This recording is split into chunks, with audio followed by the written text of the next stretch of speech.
That mind is a portal into the universe for energy, ideas, information, imagination, vibrations, frequencies. Those are all the elements that create massive success, massive results, all starting by behavior. And that behavior is required to get started again every single day. There's a human frailty that we can't do anything about. And that frailty has to do with the fact that we must come to zero every single day on the momentum scale.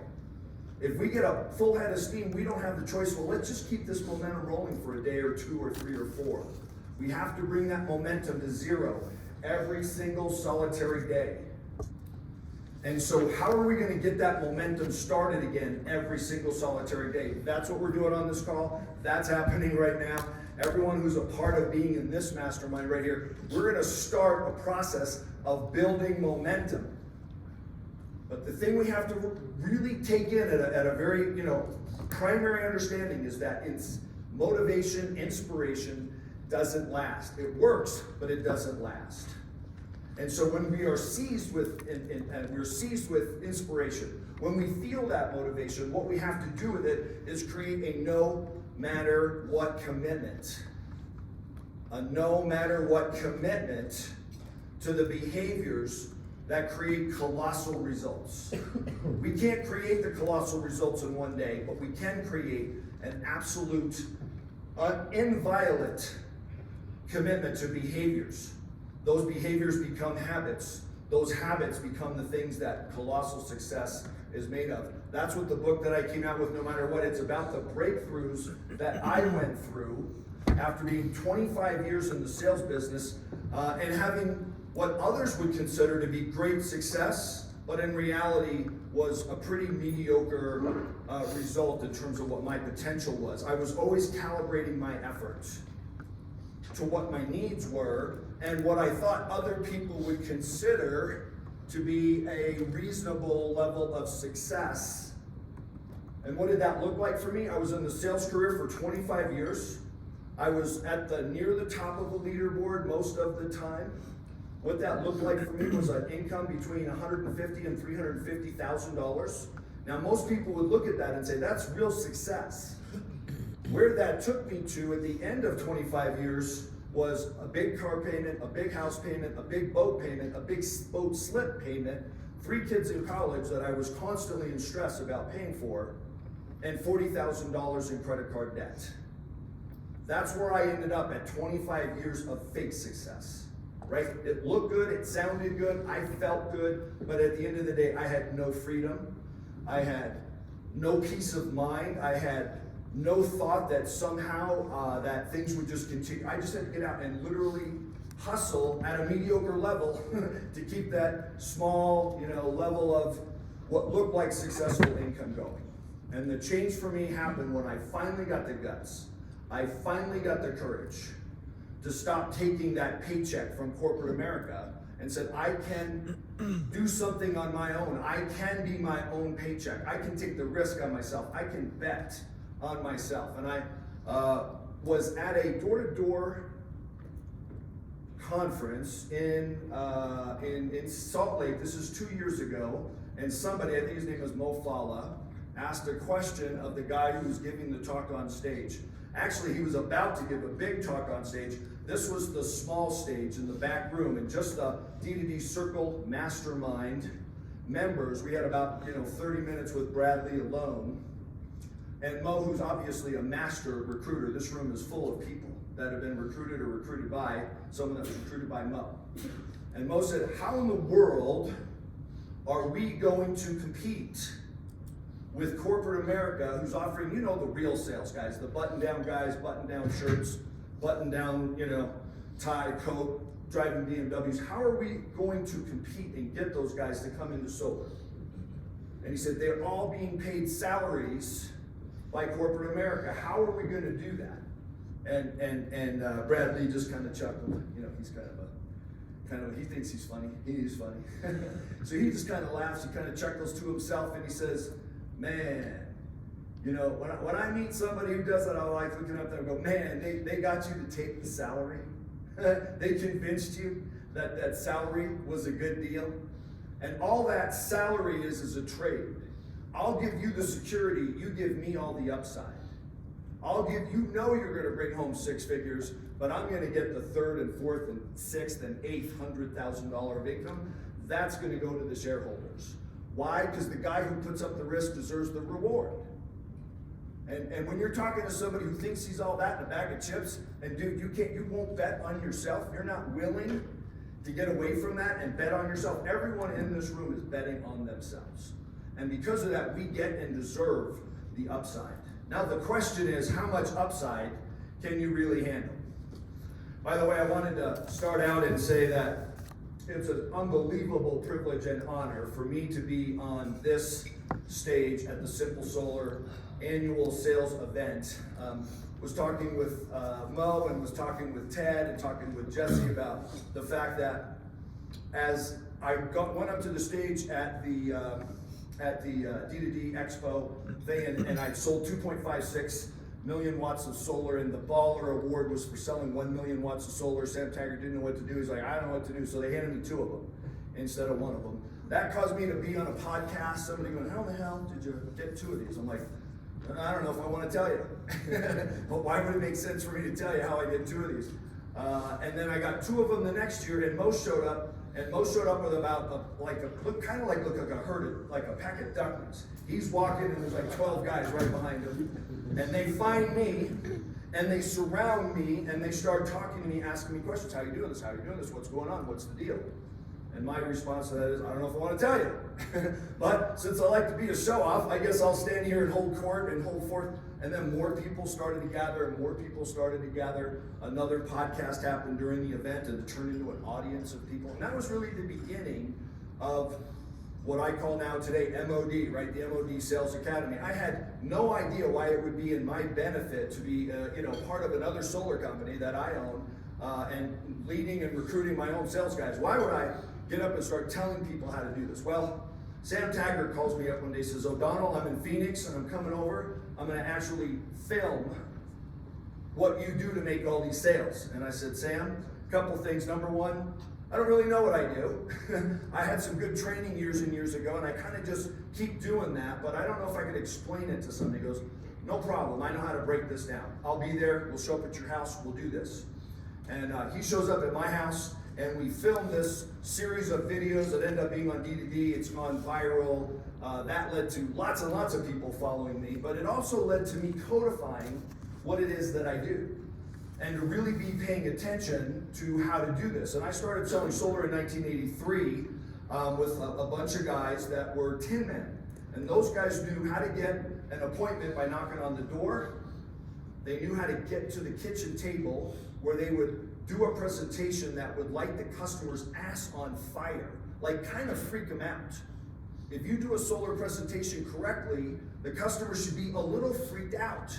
And that used to be harder to do. Now we live in times where everyone is already freaked out. We just have to channel that freaked outness and show them the solution. But the thing that they knew that most people in the solar industry didn't know in 2015, when I was selling 2 or 3 for every one that they were selling, was that there are no B-backs, right? They knew that once they got to the kitchen table, if they didn't turn that into a sale, that they were letting the customer down, they were not going to receive the benefits, and they knew that there wasn't going to be another meeting. They knew that, and they taught me that, and they said, no matter what, do not leave that kitchen table without emptying the clip. Because you may want to think you're going to come back to that table. You may think that, this guy really means it, he's really serious, there's going to be another meeting, but literally more than 9 times out of 10, there's never going to be another meeting. And they taught that to me. And so in the land of the blind, I was the one-eyed man. And so I was the one that could see that. Why? Because I was taught that by guys who'd literally been doing it for decades. It's almost deserving of one of those little parable stories, only instead of some guy in the middle of this arid desert at the time of Christ, it's a young guy who's 19-year-old who's going out to learn how to sell solar, and I'm with these guys that know how to do that. And so they did that training. Mo asked me to come to Simple Solar, that's the California warehouse. That was the first time I ever really gave that training. But it caused me, the night before, to hole up in a hotel. Mo and I went out to dinner, and I was got to be early because I got to get back. and I gotta like finish these PowerPoint slides where I actually really codify what it is that I do. And that's turned into a book, that's turned into an academy, that's turned into me having a multi-year relationship with you guys. I really feel like I am a part of Simple Solar, because I am a part of Simple Solar. We just continue to do this, we continue to get better, and it's been just a tremendous pleasure for me. That's me in the Simple Solar office, and that's a picture of that original. I don't have the original, I don't have the picture, I'm sure Mo does, but that's the picture of the original gaggle of guys that were following me around with Mo. So, yeah. All right. I love you. Yeah.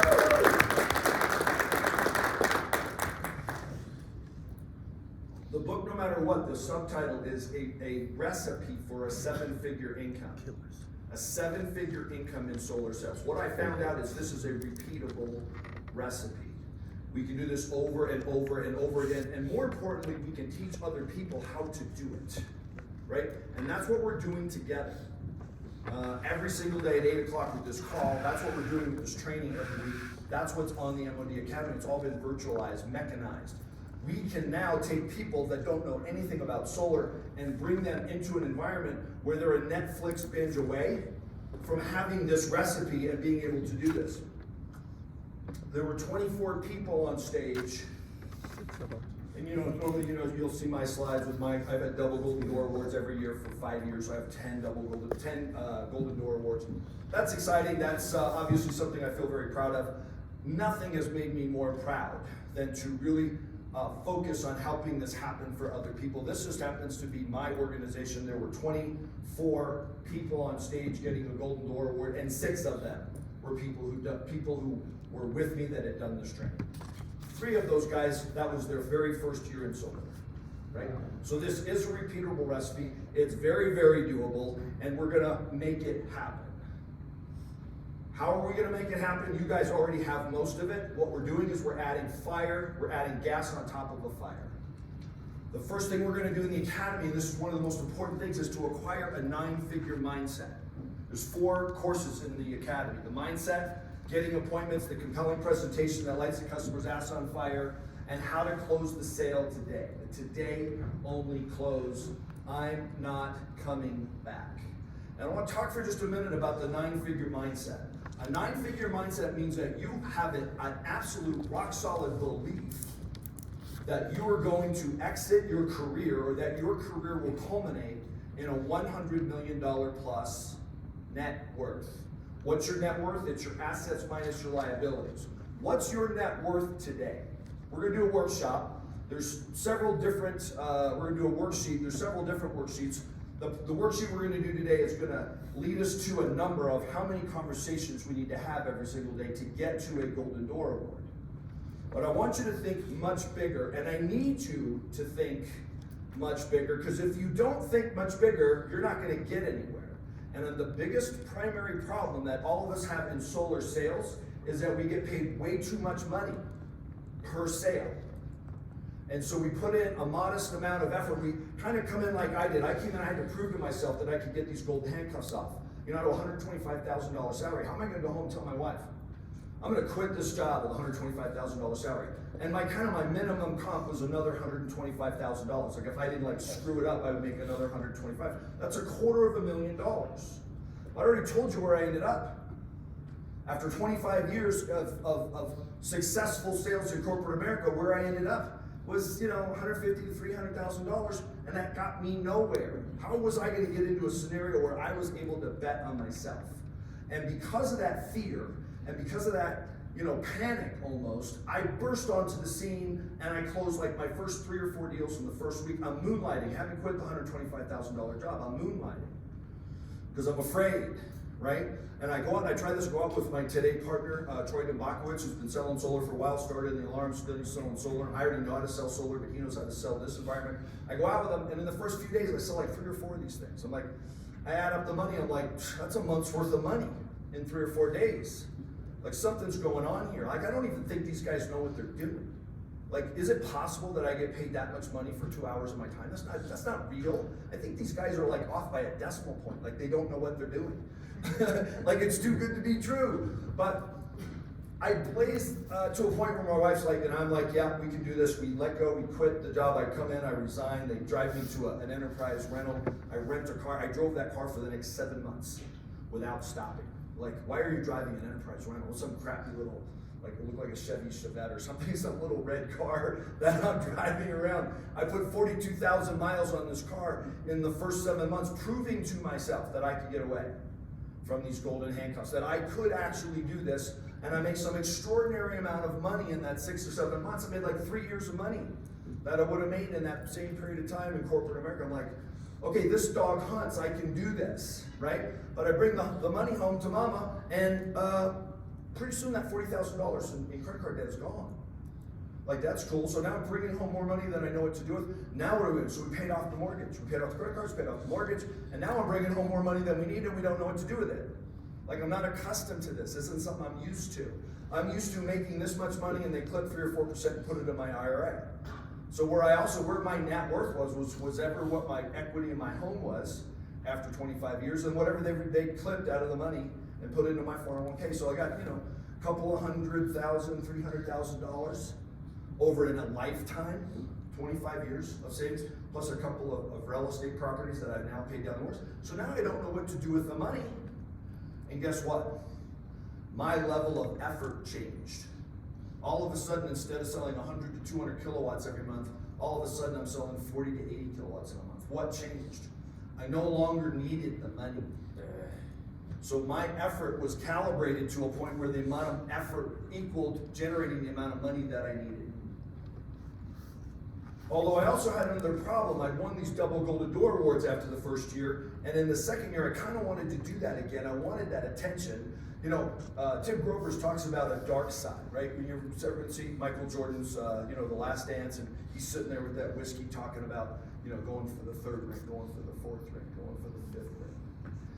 He's not coming from a place of teddy bears, hugs, and rainbows. That's coming from a dark place. Like, he wants to be known as the dude in history who vanquished all of his enemies, outperformed everybody, and left them all in a wake, right? Left them in a pile in his wake. That's what he wanted. That comes from a dark place. Me deciding that even though I didn't need the money, but I wanted that, something else. That came from a darker place, and it spurred me to start asking the question, how do I motivate myself? How do I get into a position where I look like I'm panicked every day, out there knocking on doors, setting appointments, doing the thing that's caused? How do I get myself into that? And I was talking last night, and I remember the name was Jeremy. He wrote the book. He's the CEO of Traeger Grills. Jeremy Andrews.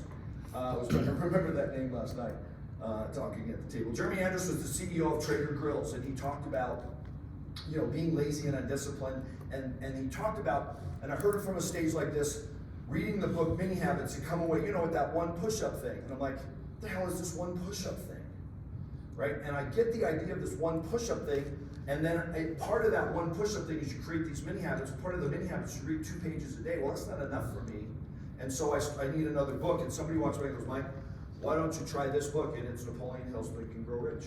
So I start reading 2 pages a day. Don't read the whole book. Get the book, Mini Habits. Write this down. Get the book. Some of you already have it. Get the book, Mini Habits. Right? And don't read it. Get the book and don't read it. Read 2 pages a day. Create your first mini habit. Get the book, Think and Grow Rich. You heard about it from the stage last night. Could you have heard a more powerful testimonial than you heard from this stage about reading Think and Grow Rich? Get that book, read 2 pages a day. What we're trying to create is a mindset where we're literally going to culminate our career with legacy, with generational wealth, with an amount of money that we could have never conceived, and have a burning desire and a passion to make that actually happen. And for me, and I call it a 9-figure mindset, because for me that is a 9-figure goal. I have a $100 million plus goal, and I have a plan to do that. And when, I've gone from, being $40,000 in debt to having a 7-figure net worth to today having an 8-figure net worth, if I have an 8-figure net worth, why do I look like someone who has been told one of your kids has 6 months to live unless you generate enough money for this operation? Why do I look that way? And the answer is because I have that same kind of burning desire to create that. So even though I don't need the money, I need the money. So you've got to create a different way to need the money so that you continue to look that way. Otherwise, you're going to reach a plateau and you're going to come down. So, 9-figure mindset. Every single day we come to zero. We get into this mastermind every day. The idea is to go from 0 to 1 every single day on the momentum scale. It's 30 minutes, it's in and out. Once a week, which is right now on Wednesdays, we do 2 hours of training. We're refreshing our skills. It's role playing, it's back and forth. By the way, guys, if you think this is a sales pitch, it's not a sales pitch. You already have this. Right? This is a resource that Mo's been paying for quite some time. This is a resource that Simple Solar provides you guys. And if you guys are able to access that and create the urgency and really devour this content, start adding to this content, start recruiting people. How about we start recruiting people and tell them, yeah, the #1 sales guy in the entire planet is part of Simple Solar and he does the training. We're on a call with him every single day. Like, that's a recruiting tool. But it's also a tool for you to find that momentum every single solitary day. Then we're going to learn about the compelling presentation. Mo was talking about the fact that, times are changing.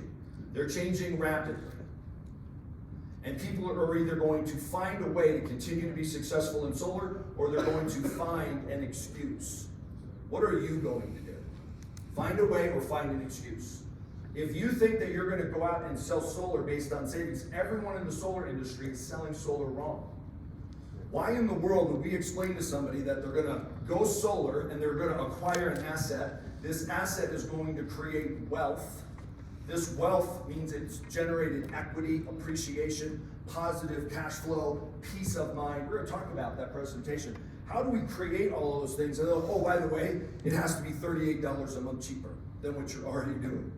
Like, guys, at that point, we said you're getting 10, 15, 20 grand from the government. You're getting all these benefits of solar. Oh, and by the way, if it's not $38 or $60 a month cheaper, then my product doesn't have any value. And that's because we're used to, and a lot of you, come from the California market. The California market makes this concept even worse because the utility prices are so high that there is a lot of savings. So I lost my ability to sell solar on savings in 2017.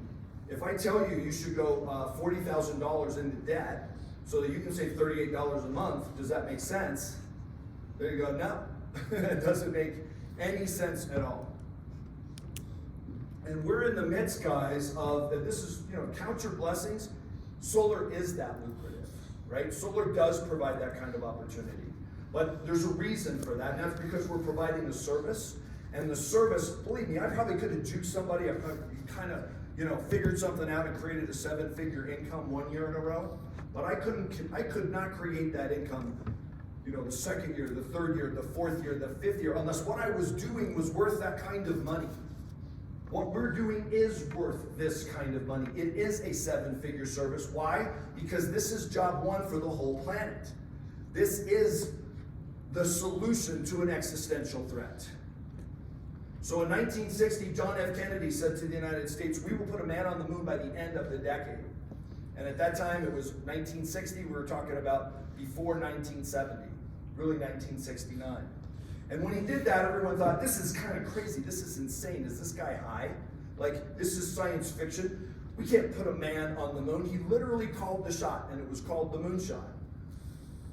Nobody believed it could happen. We put billions and billions of dollars into it. We had wartime spending and peacetime. Why? To put a man on the moon. Did we do that for this photo op? I've got 2 different presentations going. 2 different devices going. We're talking about John F. Kennedy calling the moonshot. Did we do that so that we could complete this moonshot? So we could step off the lunar lander and say one small step for man? Is that why we spent all this money? Why did we put a man on the moon? What's that? To win the war. What was the war? It was the Cold War. We had to win the Cold War, and what we really needed to do was become expert at building intercontinental ballistic missiles so that we could kick a nuclear warhead for the United States and run it all the way over to Russia before they had one that could do the same. That's why we put this man on the moon. That's why we spent all that money. That's why we created this moonshot and put our money where our mouth was and got there. It was the solution to an existential threat. And that's exactly what we're dealing with right now.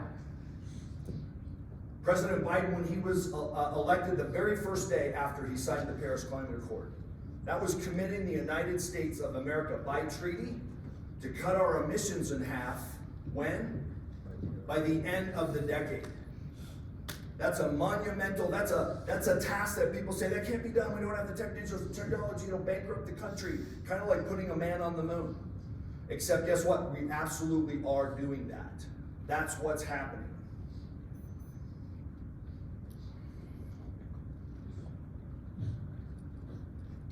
President Biden had big hopes, and his big agenda was the Build Back Better. He created the $1.3 trillion infrastructure bill. That bill got passed. Then he went for the real Build Back Better bill, which had another like $3 trillion worth of stuff in it. There was a senator from Virginia that brought that crashing down. Also, my senator in Arizona, Kristen Sinema, brought that down because they wouldn't vote for it. They thought it was too much money. They thought hard economic times were coming. And also, Joe Manchin's like a Virginia senator. They sell coal, right? The idea of Build Back Better was to tax coal to death to pay for all this stuff. That thing went down in flames, guys. We were, a year ago, right now, today, we were all just praying upon praying that this bill would pass, even though it was $3 trillion. Maybe thank God it didn't pass, right? We wanted that $3 trillion bill to pass because in it, it extended the tax credits 10 years, built them out to 30%. And then the bill went down in flames. Then we ran into the Chinese tariff thing. Solar was kind of in this rocky road. Biden had to go to the well and get one thing for a win to bring his party to wherever it needed to be to get into the midterms. And they actually did a lot better than they thought they were going to do. He went to the well and he engineered and created one thing that he was going to come back with the win. And out of all of the stuff, $3 trillion worth of stuff, they came back with one thing, and it was $400 billion for our thing. It was $400 billion for renewable projects, for solar, and it did exactly what we were hoping to do. It increased the tax credit to 30%, and for the first time since I've been selling solar, we're not facing the end of the tax credits. We now have a 10-year horizon for these tax credits. Why did he go to the well and get one thing? Because that's the one thing that matters. This is the solution to an existential threat. This is the threat to the planet, to our community, to our country, to our world, is that we have now, and by the way, we just passed an amazing threshold.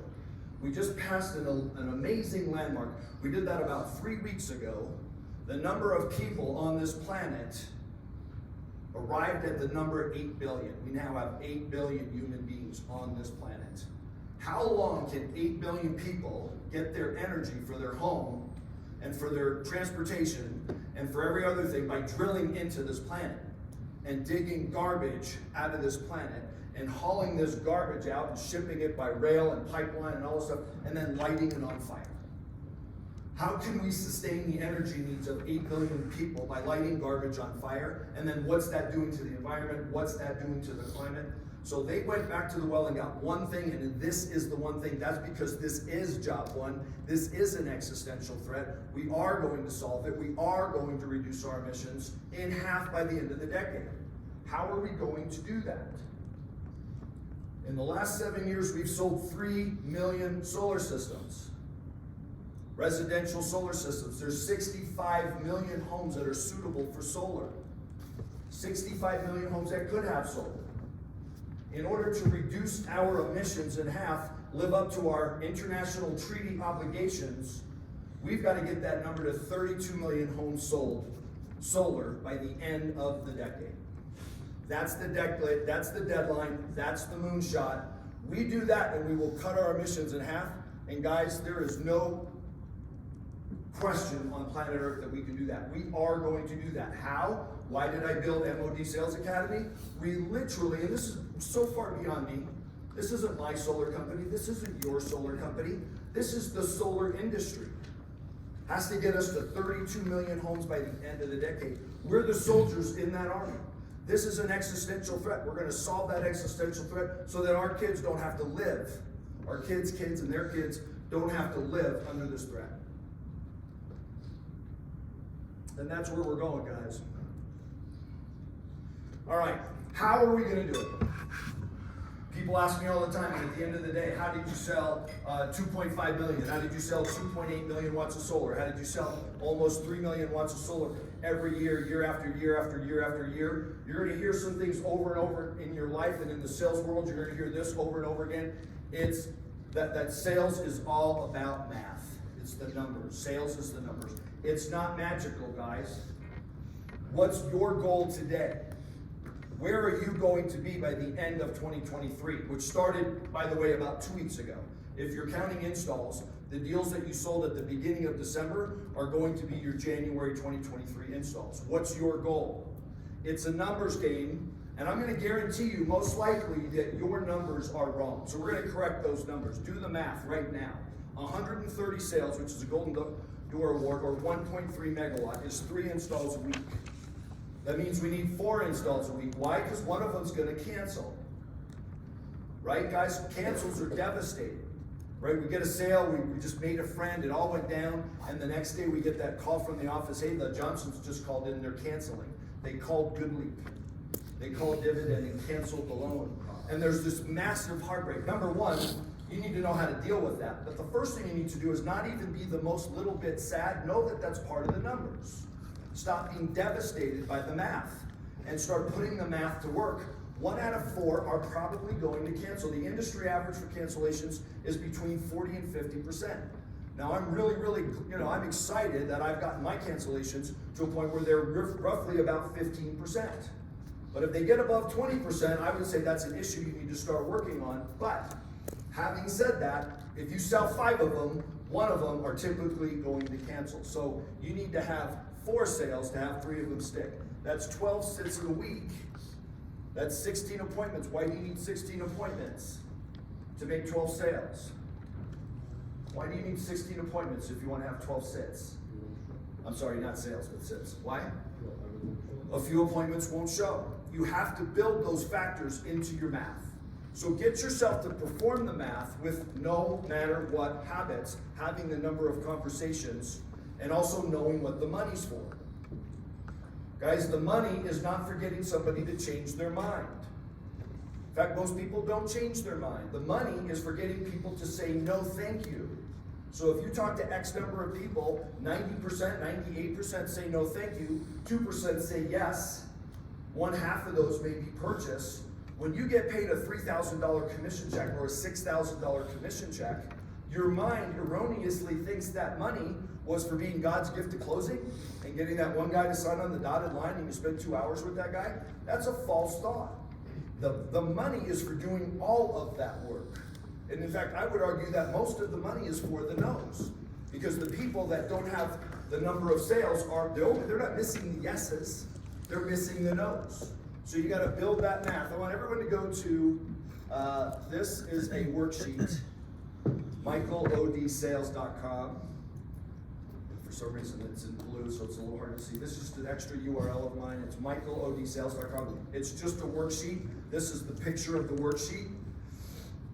We're not going to do the whole worksheet now, but I want you to understand the worksheet because I want you to do it over and over and over again. I want you to determine how many conversations you need to have every single day in order to reach your goal. But the first thing you have to do is a goal. And I want you to go to this URL on your thing or your phone, michaelodsales.com. It's not a website, it's just this worksheet. And put in your income goal for what number will be on your 1099. On January 20th, 2024, that's a year and roughly a month from now, you're going to be issued a 1099 from Simple Solar that's going to have a number on it. This is a real world issue, guys.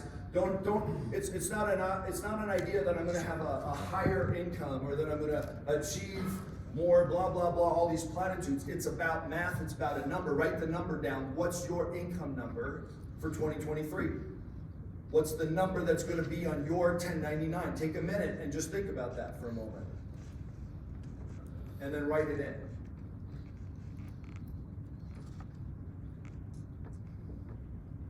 Now, how are we going to get to that number? It's super simple.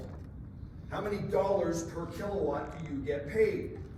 Don't shout that out, that's your number. How many dollars per kilowatt, or cents per watt, or $100 per kilowatt? Fill that out. And then how many average kilowatts per install? What's your stick percentage? Mine is 85%. What does that mean? It means I have 15% of my deals canceled. How many sits per sale? Typically 2 sits for 1 sale. I actually close a little bit higher rate than that, but I think that's a good number to work with. If you have great team, great training, and talent, you need to be above 50% closing ratio. You can get into the 70-80% closing ratio, but let's use that number. And then appointments per sit, I'm putting 2. That means 50% of my, I'm just trying to get to a number where I know I can make it. I'm gonna create a goal that's literally pedestrian. I can walk my way to it. So if I have 2 sets to get 1 set, 2 appointments to make 1 set, that means half of them no-showed me. Conversations per appointment, mine is 7. So I have 7 conversations to get 1 appointment. And I've been doing this a while. I'm looked at as a guy who's probably pretty good at this. Your number may be higher than that. When I bring somebody on and I track these numbers, if they kind of suck, like they haven't done it before, they don't seem all that good at it, they're not a natural, and they go out and they're knocking on doors, I have trouble getting somebody to have 20 conversations without having 1 appointment. So you're gonna be somewhere between 20 conversations and I would say about 7 conversations. That's not doors, that conversation. So how many doors per conversation? I'm really cherry picking, right? I'm picking neighborhoods where I can see who's home. I like to knock on doors late at night. Why? Because I can tell who's home. I drive through a neighborhood before I knock on doors, and I stop at all the homes that have open garage doors. Why? Those are 1 and 1. 1 door, 1 conversation. I'm looking for people that are pulling up into their driveway. Why? 1 door, and I didn't even knock on the door. 1 stop, 1 conversation. So I get 3 conversations for each door. How many doors per hour? 20, and then you put your email in there. You're gonna get your numbers back into an email. And this happens to have those particular numbers.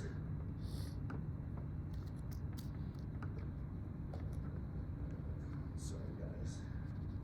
All right, so the income goal on this particular sit down was $650,000. They're getting paid 50 cents a watt, average kilowatts 13, that's in my market.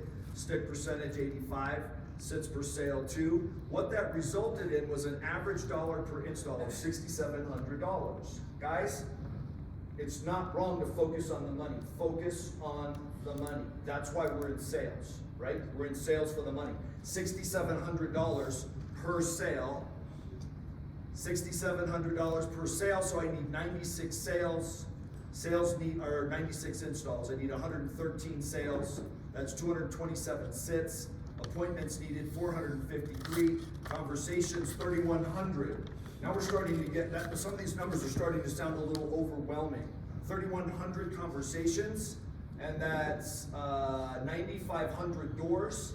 That's 476 hours. That's 9 hours per week, or 2 hours per day, in order for me to have the number of conversations to get a Golden Door Award.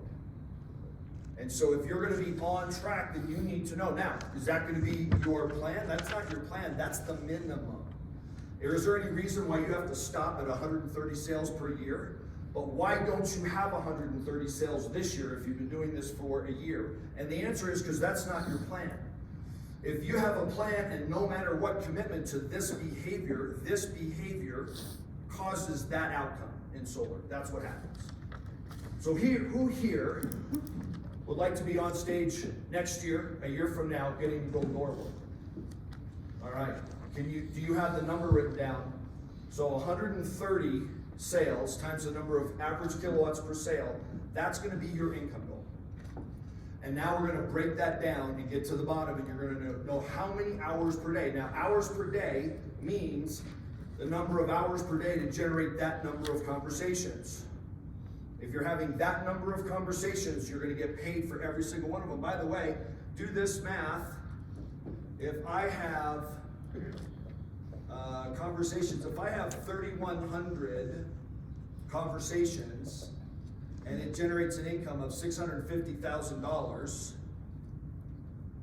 divide $650,000 by 3,100. What's the answer to that?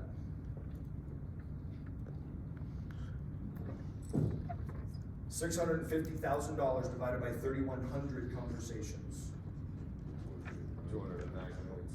$209 is how much we get paid for getting to a door, saying some stuff about solar, listening to what they have to say about solar, going back or forth the time, getting a no thank you, and walking away. We get $209 every time somebody says no.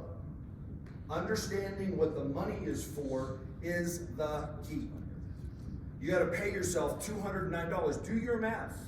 Find out how much money you're getting paid every time somebody says no thank you. All right, so we got to get to the door. What are we going to do at the door? Are you going to be this door-to-door, kid with a lanyard around his neck that looks like, doop-de-doop-de-doop-de-doop-de-doop? Have I got all day? Do I look like someone who's selling magazine subscriptions? My strategy is to show up at a door looking like somebody who is a businessman. I'm busy, and I have got to go. And when they answer the door, I'm going to tell them, knock, knock, knock, hey, listen, I got to go. I've only got a minute. I noticed you guys were home. It's my job to introduce myself to everyone in this neighborhood. This is my territory, and you guys must be the only guys busier in this neighborhood than I am. Because, man, I have not been able to catch you home, but I was leaving. I'm late for an appointment. I only have a minute. I don't have time to sell you solar. I'm not trying to get my foot in the door. But I noticed you were home. I'm just here to leave you with a business card. Is that okay? And I'm literally going to hand them a business card, which is going to cause them to open the screen door and step out. As the screen door is opening, I'm going to step back. So they have to close the screen door behind them. And then I'm going to get the pitch out. I've evolved some of the things I talk about over time. And I used to say, get 3 no's when you're talking to that customer. I had a brand new guy out with me knocking doors. We're literally knocking doors door to door to door. We go up one side of the street, no, has solar, no. Go down the other side of the street, no. Well, actually, I've already looked at solar, it's not for me. The guy sees me coming, he's violently shaking his head. You can tell I'm a solar guy. No! And I follow him around the property, and this kid's with me, and he's telling me no. And I'm like, sounds like you had a solar presentation. What, so it was like you looked at the number, he goes, I signed up for solar. I signed up for solar, and then I found out that it wasn't $45,000, it was $60,000. He showed me a number, 45,000. He didn't tell me it was really 60. 45 was the net number after the tax credit. I didn't know that. And I would have never known it, except he came back to my house and said, oh, there's another $3,000 that we need because of your electrical panel. I was probably going to say yes to the $3,000, but then I started focusing on what else is wrong in these numbers. And I didn't realize I was signing up for a $60,000 solar system. I thought I was signing up for a $45,000 solar system. And I'm just following him around as he's like taking out the trash. He's in his yard. I saw him because he was in his garage. And I'm just following around. My kid's following me around. And it sounds like you've seen these numbers. And so I said, sounds like you've seen the numbers. Yeah, here's what happened. I said, sounds like you talked to somebody who was, maybe wasn't as transparent as you needed. Let me tell you what my company's about. We're transparent. We're going to get you the right numbers, which, by the way, was $60,000. And you're going to understand this math. And at the end of this conversation, you're going to know the math. And let me just tell you, it's super important. He'd already signed up for solar once. He got it. He said, okay, you can come back tomorrow and show me the math. I show up on his doorstep the next day. I knock on the door. He opens the door this far. And what do? Now I'm not. Now I'm not. I've got to go. Now I have all the time in the world. And by the way, we have an appointment. That door opened this far, and I'm coming through it. All right, when you show up for an appointment, you have an appointment. We're not selling the appointment. The door opened this far, and my foot is in the door. Anyone ever heard that expression? Get your foot in the door? That door opens that far to an appointment. You put your foot through the door, and then you come through it. And as I do that, and I'm shaking his hand, and his wife is out cold on the couch, and I'm talking to him, and she's like, oh, what's going on here? Honey, I talked to the solar guy. He's here with the numbers. And she sits up, and we sit down, and we end up selling that guy solar. All right, and what that kid said to me as we walked in, and by the way, 2 houses down, we got another appointment. And another couple knows later, we got another appointment. So we had 3 appointments on one street. But it was no, not interested. Get off my lawn, get off my lawn. Oh, I hate solar. Right, that's what that guy was saying. No, I hate solar. And at the end of the day, we get to the end of the street, we have 3 appointments, and the kid says, I get it. No matter what they say, you just get the pitch out. I'm like, out of the mouths of babes. That's the deal. No matter what they say, you just get the pitch out. So listen, I only have a minute, just dropping off a card. I've got no time to stay. But listen, the reason that I came by, and I'm going to talk about what's the pitch at the door, and the pitch at the door is about the new law. I'm here about the new law. Just dropping off a card, don't have time to stay. However, I could come back, right? I could come back when I have all the time in the world and you have all the time. What I'm here about is the new law. We have you down, by the way, as not interested. Yeah, we're not interested in solar. We got you down as not interested. That's not why I'm here. I'm here about the new law. What's the new law? It's called the IRA, the Inflation Reduction Act. That's the new law. And you are required to make a decision about whether you're going to not pay for solar and get it, or pay for solar and not get it. That's why I'm here. I know the math, and I'm the one that can get you the information so you can make this decision. Did you see the President of the United States on television a month ago? He signed the new law into place. It's the signature piece of legislation for his administration. Yeah, it's basically, they called it the Inflation Reduction Act. That's kind of a misnomer. Really what it is, it's America's Green New Deal. He got elected to put a Green New Deal in place. This is the Green New Deal. It has $400 billion in it to pay for green energy projects. That money is going to go directly to homeowners and to businesses. I don't know exactly, but it looks to me like you're going to get somewhere between $15,000 and $20,000. That money will come directly to you. And then here's the catch on this new law.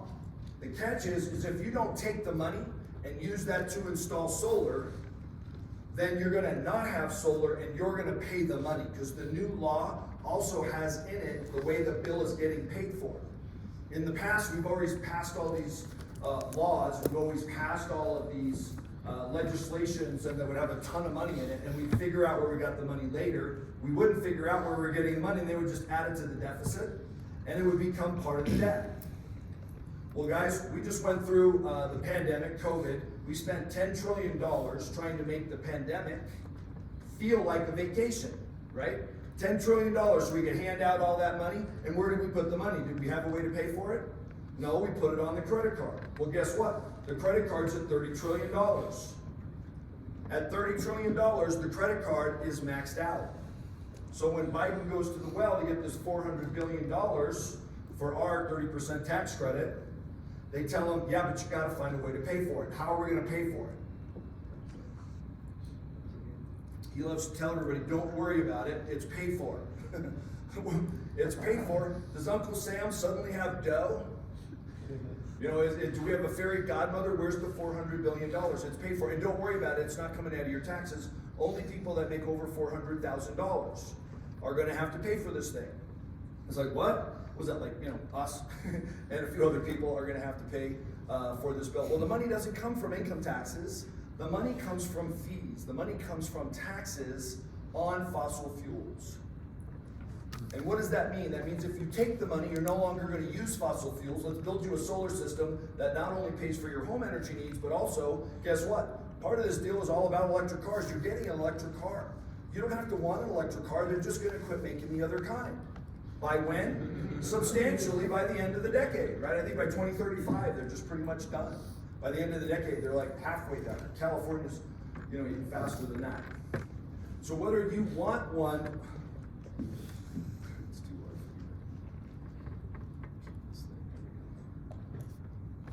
I'm seeing it, you guys like.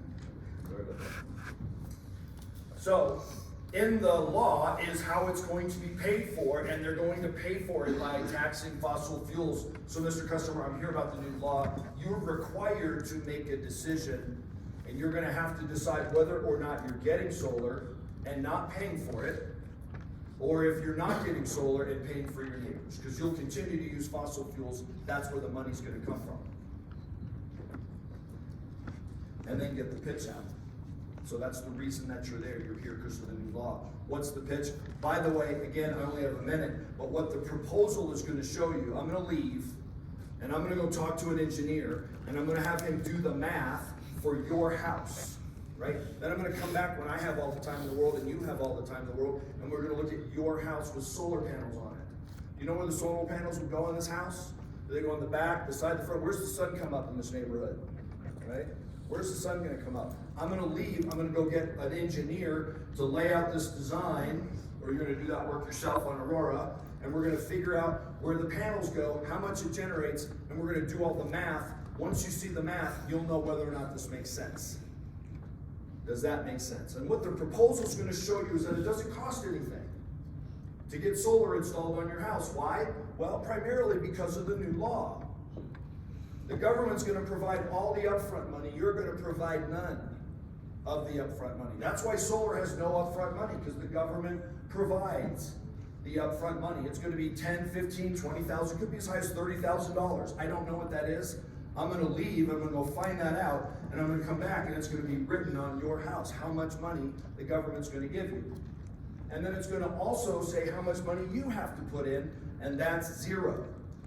Guys, how many times have you said that to a customer, and at the end of the presentation, they're like, well, no, really, I mean, now that we're serious, how much money do we have to put into this thing? And you're like, dude, I'm talking about literally zero. Are you paying attention? Zero. They don't believe us when we tell them there's no money down. They think it's some sort of a trick. So, Mr. Customer, what the proposal will show you is it's going to cost you zero. The government's going to put all the money in. Then your electric bill is going to go to here. And now all the money that you're going to be spending for your energy needs is going to go into an asset that you own. You're going to pay that asset off. Where we're really trying to get you is not to saving $38 a month. What we're trying to get you is to a point where you're not paying anything for energy. Why? Because energy is free. Solar energy is stone cold free. Now, if you look on the internet, you'll think solar equipment's free too. It's not. The government provides 30% of the money up front. You'll get the rest of that money over a period of time. You'll have zero down, nothing into it. That monthly payment's going to be, about what you're paying now. All we're going to do is we're going to rob that money and take it out of the envelope that was going to the utility company, and we're going to put that into the envelope that's going to pay off your solar equipment. We're going to get that cost down to zero. Every time you make a payment, you're getting equity.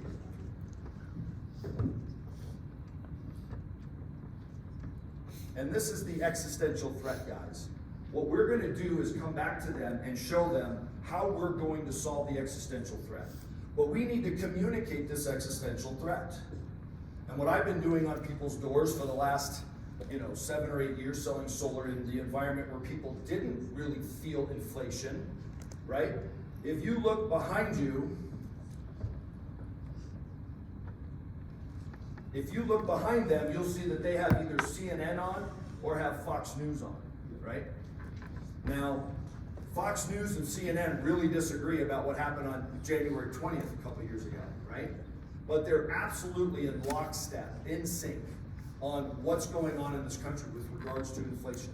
Inflation is out of control. Where does it come from? It comes from a lot of different factors, but the primary one is that we spent $10 trillion. They put it on the credit card, all this cash is sloshing around. Supply chain stuff is all screwed up, so there's a limited number of products. And so if there's only so many Ford trucks and everyone's got a lot of cash, and the price of a Ford truck goes up. Same thing with butter and eggs, but nothing is going up like in energy. Energy prices and costs have been soaring, and because of that, and you deal with the fact that you've got the war in Ukraine cutting off Russian energy to the world on top of soaring inflation, on top of what's going on with this pandemic, and you've got a 4-log fire. People are dealing with, from an inflation standpoint, with the 4-alarm fire. I used to have to explain to people that, yeah, inflation is real. It doesn't feel real because it goes so slow we don't feel it. And I have to explain to them, yeah, when my kids were in high school, which was, a dozen years ago, it was $5 to go to the movies, and now it's 12. That's inflation. The price of stuff doubles about every 15 years with normal Ronald Reagan inflation, right? With normal Ronald Reagan inflation, the price of stuff doubles every 15 to 20 years. Guys, we're not dealing with normal times. We're dealing with these times. And things are completely out of control. And people are freaked out about this. They're watching it on the news night and day. And so when we're having a conversation that the price of this stuff used to double every 15 or 20 years, but we don't have that kind of inflation, this is the kind of inflation we're dealing with now, right? Which is the Green New Deal and super high inflation. We're talking about the price of stuff is just absolutely soaring. All these charts are in the MOD Academy. You guys have all this. And so what we're explaining to people is that the price was going to double over the next 15 years. Now it's going to double much faster. Oh, and by the way, the infrastructure that this grid is on needs to be completely overhauled. That's going to cause the price to go up even more. Oh, and by the way, the government is planning to get all the money for all of the programs. We're talking trillions of dollars worth of stuff by taxing fossil fuels. And what does that mean? It used to double very, very reliably every 15 or 20 years. Now all bets are off. We have no idea how fast this is going to double and triple. Kilowatt hours are absolutely going to double by the end of the decade, probably triple. And what we're going to show them is not a dollar savings, but a superior strategy.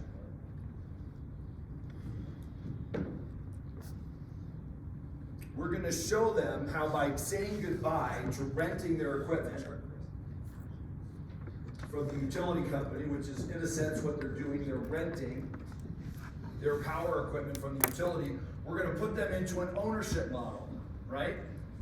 And Mr. Customer, we're going to take all of the money that you used to give to that utility, we're going to rob it out of that envelope, put it into this envelope. Maybe there'll be some leftovers that would be called savings and positive cash flow. Maybe it's $38 a month more. It doesn't matter. What we're doing is showing you a superior strategy. Instead of being a renter, which your price is absolutely uncertain for kilowatts.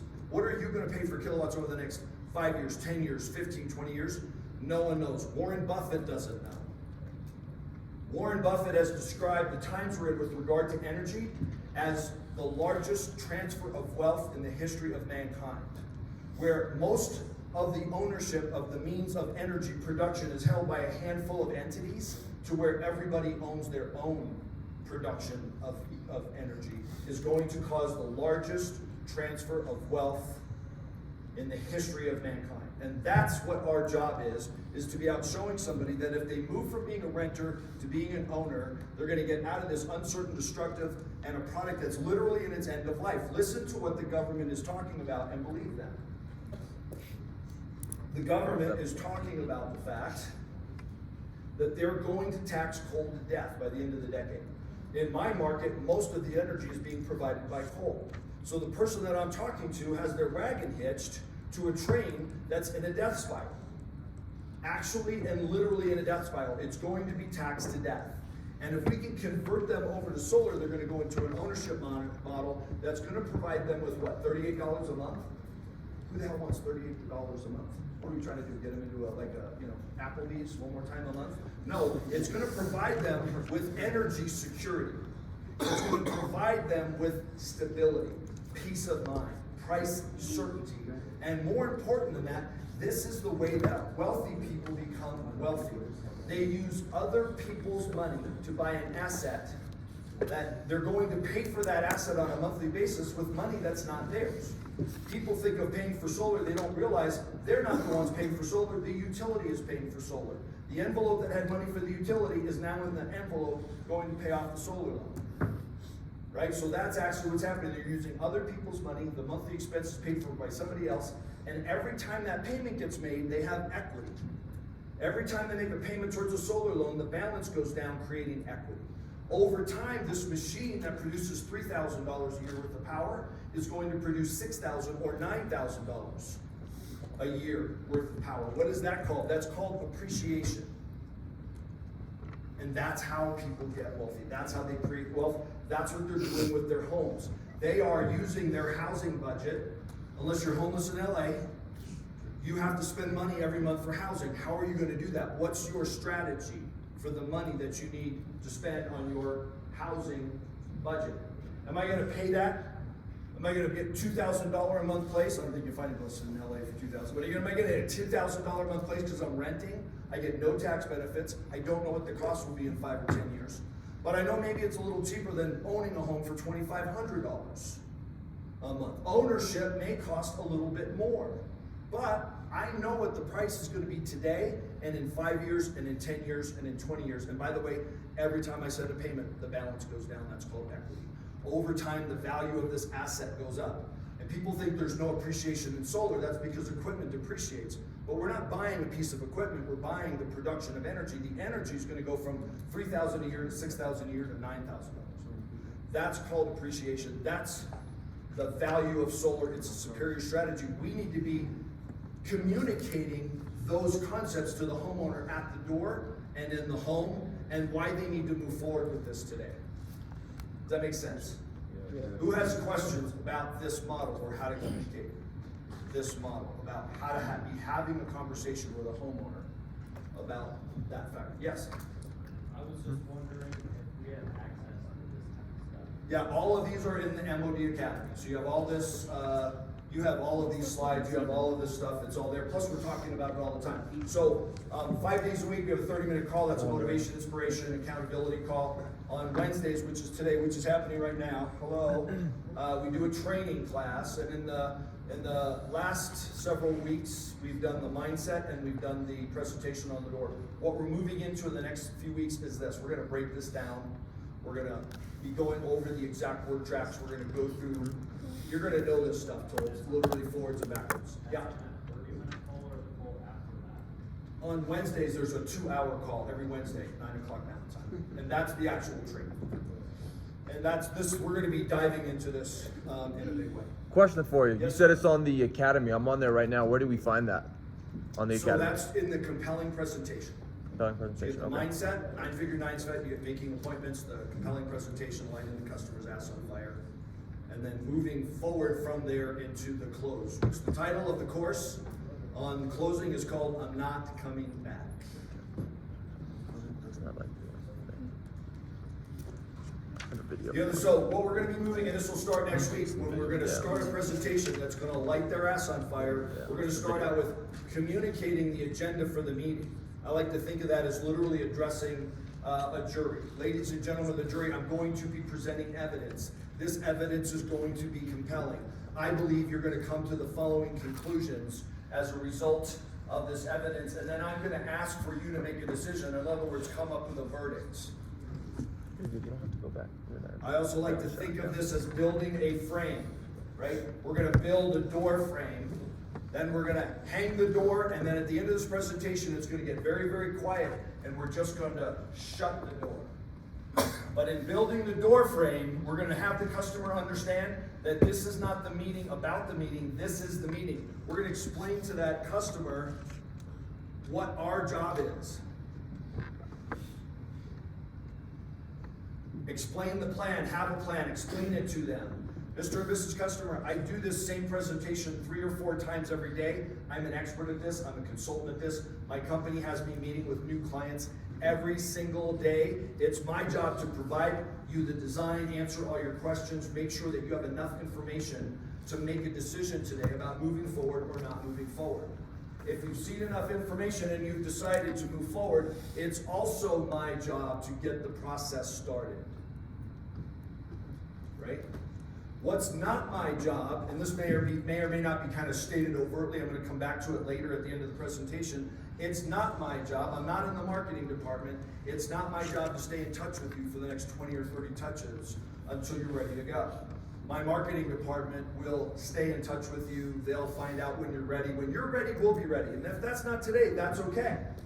If you're ready today, then it's my job to start the process. Now, obviously, I really like when my job moves forward with having a job. But at the end of this meeting, we're gonna end up at a Y. All right, we're gonna end up at a crossroads, and we're gonna go in one direction or another. And if you've seen enough information to make a decision, then we're gonna go this way, and we're gonna start the process. My company will have a job, and you'll be in the process of getting solar installed on your roof. By the way, that's not gonna happen tomorrow. That's not gonna happen in 3 days, right? This is a process, it takes time. We're not necessarily getting married today. I'm gonna ask you to make a decision, and the decision is gonna be about getting the process started. The process takes a while. In fact, the first several days is just a paperwork thing, and we back and forth with paperwork and getting applications and starting permitting process and all those things. We're not necessarily getting married today, but we are making a decision. And the decision is to get this process started, which is going to lead to you having solar, right? Or you're going to become a lead. You're going to go back to the marketing department and they'll stay in touch with you. We want your business. When you're ready, we'll be ready. But it's not my job to do that. And I'm not able to come back on Friday or Saturday or whatever that day is. Why? Because I'm in 3 or 4 of these presentations every single solitary day. I'm the guy moving forward. I'm the expert. My time is valuable. I'm the one that's going to make this presentation, answer all your questions. And if you've seen enough to move forward, we're going to start the process today, or I'm never going to see you ever again. So that's a thought. That's a door frame. You've got to build that frame in the customer's mind that this is not the meeting about the meeting. This is the meeting, and we're going to get this process started. And if you're not ready, that's okay. I'll be happy and fine with turning you over to the marketing department. Then we're going to build and hang the door. That's the presentation. We're going to go over the utility bills, the tax credits. We're really going to spend some time on inflation. We're going to have the customer understand what's happening with regard to this inflation. We're going to show you the design, where the panel's going. We're going to show you the warranties, the monitoring, how all of that occurs. You're going to understand that. We're also going to talk about the money. And if the money makes sense, is there any reason you wouldn't move forward with getting a solar system in your home? Right? If this is all making sense to you, is there any reason why it wouldn't make sense to get the process started? And this is going through quick. I'm running through my time, so all of this is we're going to be spending a lot of time on this for the next 4 to 6 weeks in the academy. Every single Wednesday, we're going to break down every single one of these conversations down to word tracks. But I want to be on this stage with you in this room where we've got this master alternative mind opened up, and I want you to have an idea come into your head. And that was, you're sitting down with a customer, you're at the kitchen table, and that customer says to you, "This is awesome, I love it." I love it when customers say something like, "Oh my God, these numbers are incredible, it's too good to be true." I love when customers tell me it's too good to be true. And then they say something like, "How come all my neighbors don't already have this? If these numbers are true, how come all my neighbors don't already have that?" And the minute after they say that, they think, "Oh wow, that probably wasn't a good thing to say in front of the salesman," right? That's not a great negotiating tactic, all right? And the next moment, the next thing that comes out of their mouth is they're gonna start trying to retroactively build their frame. Some customers may do this at the very beginning. You'll sit down and they'll say, "Mr. O'Donnell, we just want you to know we never make a decision on the first day. Mr. O'Donnell, I just want you to know we're collecting several different quotes, and you're 2 of 5 quotes." Right? And when you hear that, or later on, if they didn't build that frame in the beginning, and I've built my frame, they've built theirs, a lot of times they'll start introducing their frame now. When you do the trial close, you'll do something like, "Mr. Customer, this seems like it's making a lot of sense to you guys. Am I right about that?" Right? We'll pull a trial close. That's when they're going to start building their frame. They're a little too late, right? "Oh yeah, this is awesome. We love it." They might have just said something like, "Oh my gosh, there should be a law. Everybody should have to do this," or some kind of a statement like that where they go, "This is just a no-brainer." But they're going to say, "However, we are going to need some time. We are going to need some time. We're going to need to think about it. We're going to get several different quotes. We always pray about stuff. We always need a couple days to make sure we're making a decision." What I want you to do, and this is the idea that I want you to come into your head, take that conversation as a buying signal. When people hear that, they start getting their little heart broken because things were going so well. And then the customer says, "Are you going to email this proposal to me?" And that's usually the beginning of their frame of why this isn't going to happen today. Right? They're going to want to let you down easy because they know this meeting's going well. They know it really feels like we're moving towards a sale. The idea I want you to have in your head is that it is. At this point, you've got a way above 50% chance at having this turn into documents. But you've got to keep your head, you've got to keep calm and don't buy the objection. The moment you buy their objection that they have to get 3 quotes. The minute that you buy the objection that they need to sleep on this, they need to pray on it, they need to do whatever they do, the minute you actually believe them about that, you've lost. And then we're in the Grant Cardone category where it's sell or be sold. They have sold, and you're now the buyer. You've bought that objection. So when the customer is saying any of those types of things, starting to build their frame early in the meeting or late in the meeting, I want you to remain calm. I want you to take that as a buying signal, and I want you to be clicking into this gear. This is the gear. I want you to transition into this. Activate your prey drive. You've just spent how many hours on the door? You've just spent how many hours in this house? An hour, 2 hours? Maybe we're coming into the third hour. I want you to hear the buying signal in that and realize and understand that now is the moment and why you've been sent to this home. We could have got them excited about solar. We could have sent them a Mike O'Donnell video on inflation. We could have had Mo do a little presentation on a YouTube video and send them that YouTube video, and they would have become convinced that solar is a superior strategy. They would have become convinced that they need to go solar, but they would have wanted to do it on a different day than today. And they would have had an objection, and there would have been nobody to overcome that objection. What we're going to learn in the MOD Academy is how to treat those objections. If somebody doesn't say yes to the trial close, you know, John and Betty, this seems like this is making a lot of sense to you guys. Am I right about that? Oh yeah, making lots of sense, looking good. Of course, we're going to need a few days about that. We're going to need a few days to be thinking about that. If your little heart breaks and you start arguing and you start feeling sad, you're going to miss the opportunity. If you're going to hear that as a buying signal, but understand that if they're not moving forward, it's because they have an objection. And the objection may be that they had a little meeting before the meeting and hatched a conspiracy that you weren't in on. And the conspiracy goes something like this: honey, remember the last time we were in Acapulco and we went to that timeshare thing? We had that free weekend. We went into that closer's den, and we came out with 3 weeks worth of timeshares for $51,000, and we've regretted it ever since. I don't care what this guy says. I don't care how smooth he is. I don't care what he offers us. We are not moving forward today. We're going to get this information and then we're going to sleep on it. And so they've hatched this conspiracy that you're not in on, and that may be their only objection, to honor that agreement that they've had with each other. That may be exactly what it is, or they may have an objection. And so you're going to remain calm and say, yes, Mr. And Mrs. Jones, yes, Betty and Mary, why don't we go ahead and get this into your email right now? A lot of people don't want them to have the quote, like they're going to use it to shop. Guys, this is the meeting about the meeting. We're going to unload this clip. We're going to give them the information. We promise them a free proposal. We promise them a quote. We promise them a free design. Here it is. It's happening. It's now in your email box. And then it's time to go to work, right? First thing we're going to do is we're going to withdraw their objections. We're going to uncover their objections. Mr. and Mrs. Jones, now that this is in your email, and now that I'm kind of putting my stuff away, I kind of laugh, we call this the Colombo close. Now that I'm sort of preparing for this meeting to end, but you still have the solar expert here, right? John, what are you going to say to Mary after I leave about why you think it's a good idea to hold off on this for a while? What's really holding you back? Share that with me. Share that with us. What are you going to tell her? Go ahead and tell her.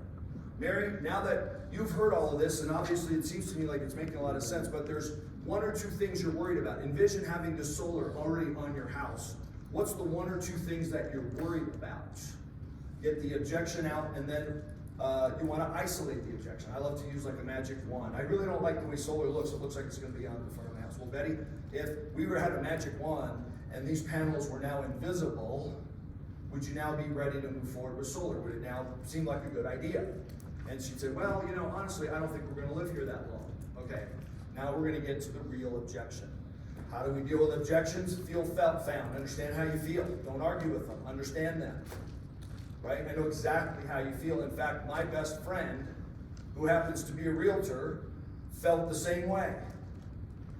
After doing this for years and having solar on his own house, let me tell you what he found out. Feel, felt, found, and then tell a story with an expert in it. We're going to do that to each one of their objections, treat the objections, handle the objections, and then go back to the close. And the close is going to be structuring, and you need to understand that there's almost no way to change someone's mind. Once they've told you that they want to think about this for a while, you're not going to change their mind.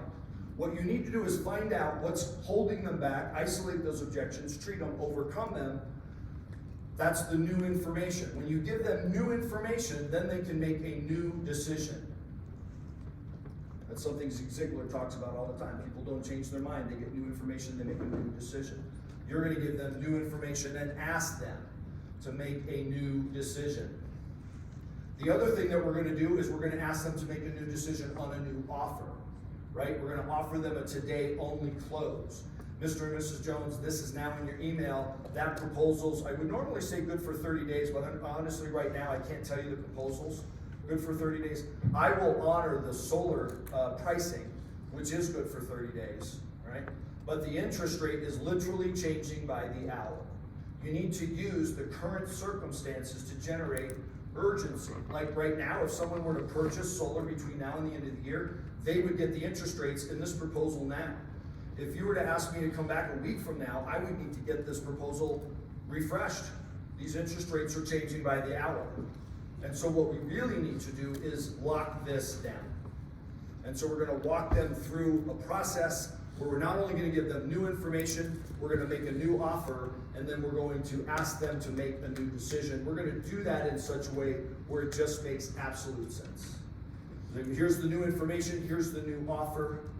So, and what you need to know when people are not moving forward with solar, right? About 18% of people will move forward once they've seen the presentation and they see the numbers. They'll know solar makes sense. About 18%, 1 out of 5 will do what I call hop in the boat. They'll say something like, yeah, what's next? What do we do? And you're like, really? Are you punking me right now? Is this really happening?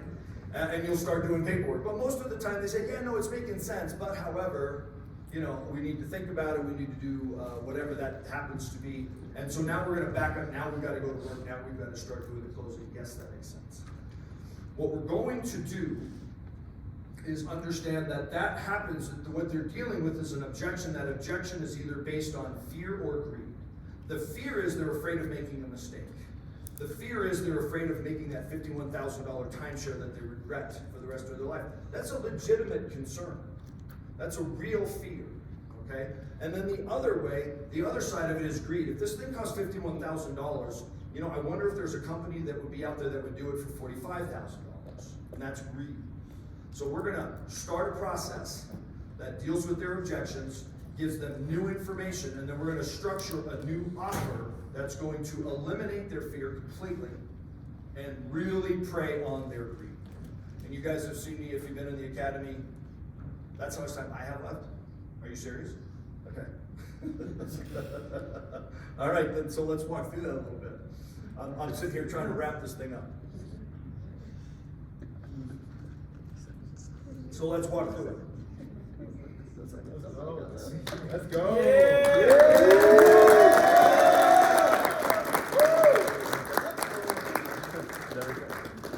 So when we built the frame, what we're trying to do is let this customer know, I'm not coming back, right? I have a job to do. My job is to meet with 3 or 4 people a day and then move forward. If you're not ready to get the process started, I have a whole department. I have an entire company that's built to be here and be ready when you're ready. We'll be Johnny on the spot. And by the way, man, the guys who really head that up are our marketing guys. And let me just tell you, we've got world-class marketing guys. You are not going to forget that you are interested in solar. This process of us following up with you is going to be comprehensive. Like, you're going to be very, very impressed with our ability to make sure that you never forget that you were interested in solar, right? We're gonna go that way or that way. If you become a marketing lead, you're going to experience a company who has world-class follow-up. I want to let you know we're comprehensive in all that we do that. However, if you have seen enough to move forward, then we're gonna get the process started. Necessarily not gonna be married today, but you're going to engage a contractor. You're going to engage my company to get this process started, which is a long process.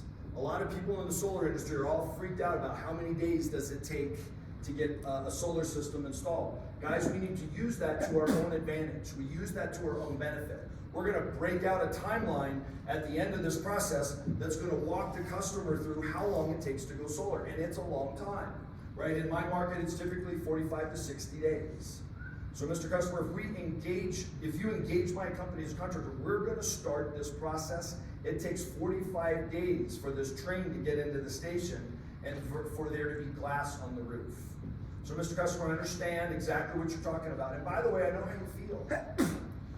When I get into the process of making a major decision, I like to make sure I have all the time in the world to make a great decision. And Mr. Customer, what I want for you is for you guys to know you did make a great decision, and I want you to have all the time in the world to validate that, feel comfortable with it, go through your process, pray, meditate, talk to advisors, talk to accountants, talk to lawyers. I want you to have all the time in the world to do those things. And I agree with you, that's very, very necessary. So I agree with them that they do need that, right? Then I'm gonna isolate the objections. Now what are you worried about? Deal with those, feel, felt, found, tell a story. Now I'm gonna come back. Mr. Customer, it sounds to me like you guys are about 98% of the way there.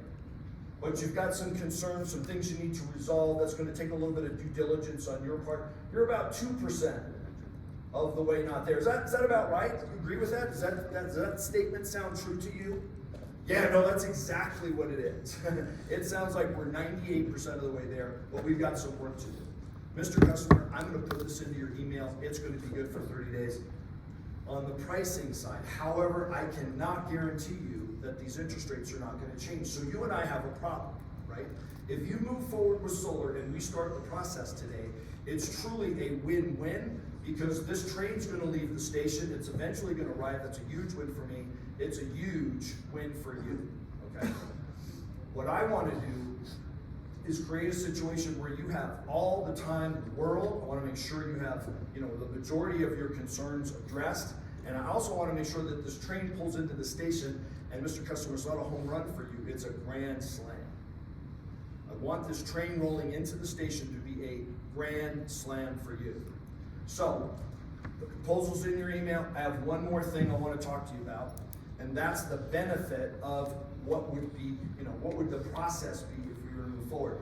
This is when I break out, my timeline. I start talking about how long it takes to get the solar installed. This is a big problem for both of us. It's not going to be installed for a long time. So I have an idea. I'd love to share it with you, if that's okay. One last thing that I want to talk to you about. Mr. Customer, the state of California, the state of Texas, the state of Florida understands that when you look at a proposal, there's work that you need to do.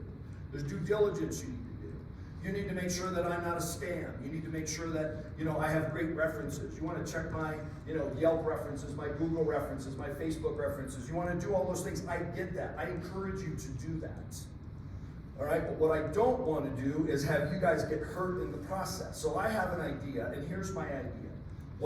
And the state of Florida automatically tells us that we have 3 days baked into the cake for you guys to do some due diligence and have that time. Make sure that this is a great decision. You know what? The only problem, Bill and Mary, is I just don't feel like that's all the time in the world. What I'm going to do is alter this proposal so that it gives you all the time in the world. Instead of 3 days, I'm going to cross that out. I'm not really crossing it out in the contract. We have a page in our contract that says other terms and conditions, like you're getting this or that or something's included in the deal. We have a little space on our contract to put that. I'm going to cross out 3 days in our agreement, and I'm going to make that 7 days. Or what I love to use 10 days. I've been selling Sunrun contracts forever. Every Sunrun contract always tells the customer they have 10 days. The reason they do that is to give them all the time in the world, make sure they're really ready. Sunrun really doesn't want them as a customer if they don't want solar. They want to give them that time. I really don't want them to be waffling around for 10 days. What I'm trying to do is pull that fear leg out from underneath them. It's a legitimate fear that this could be a scam. This does sound too good to be true. I'm going to give them all the time in the world. So, Mr. Customer, I'm going to change the agreement to say instead of 3 days, which the state requires me to do, I'm required to give you paperwork that says I'm going to change it to 10 days because I want you to have all the time in the world to validate this decision, to do all the things that you need to do. So that's number one. Number two, I really need some help. And I need some help from you guys. What do I need help from?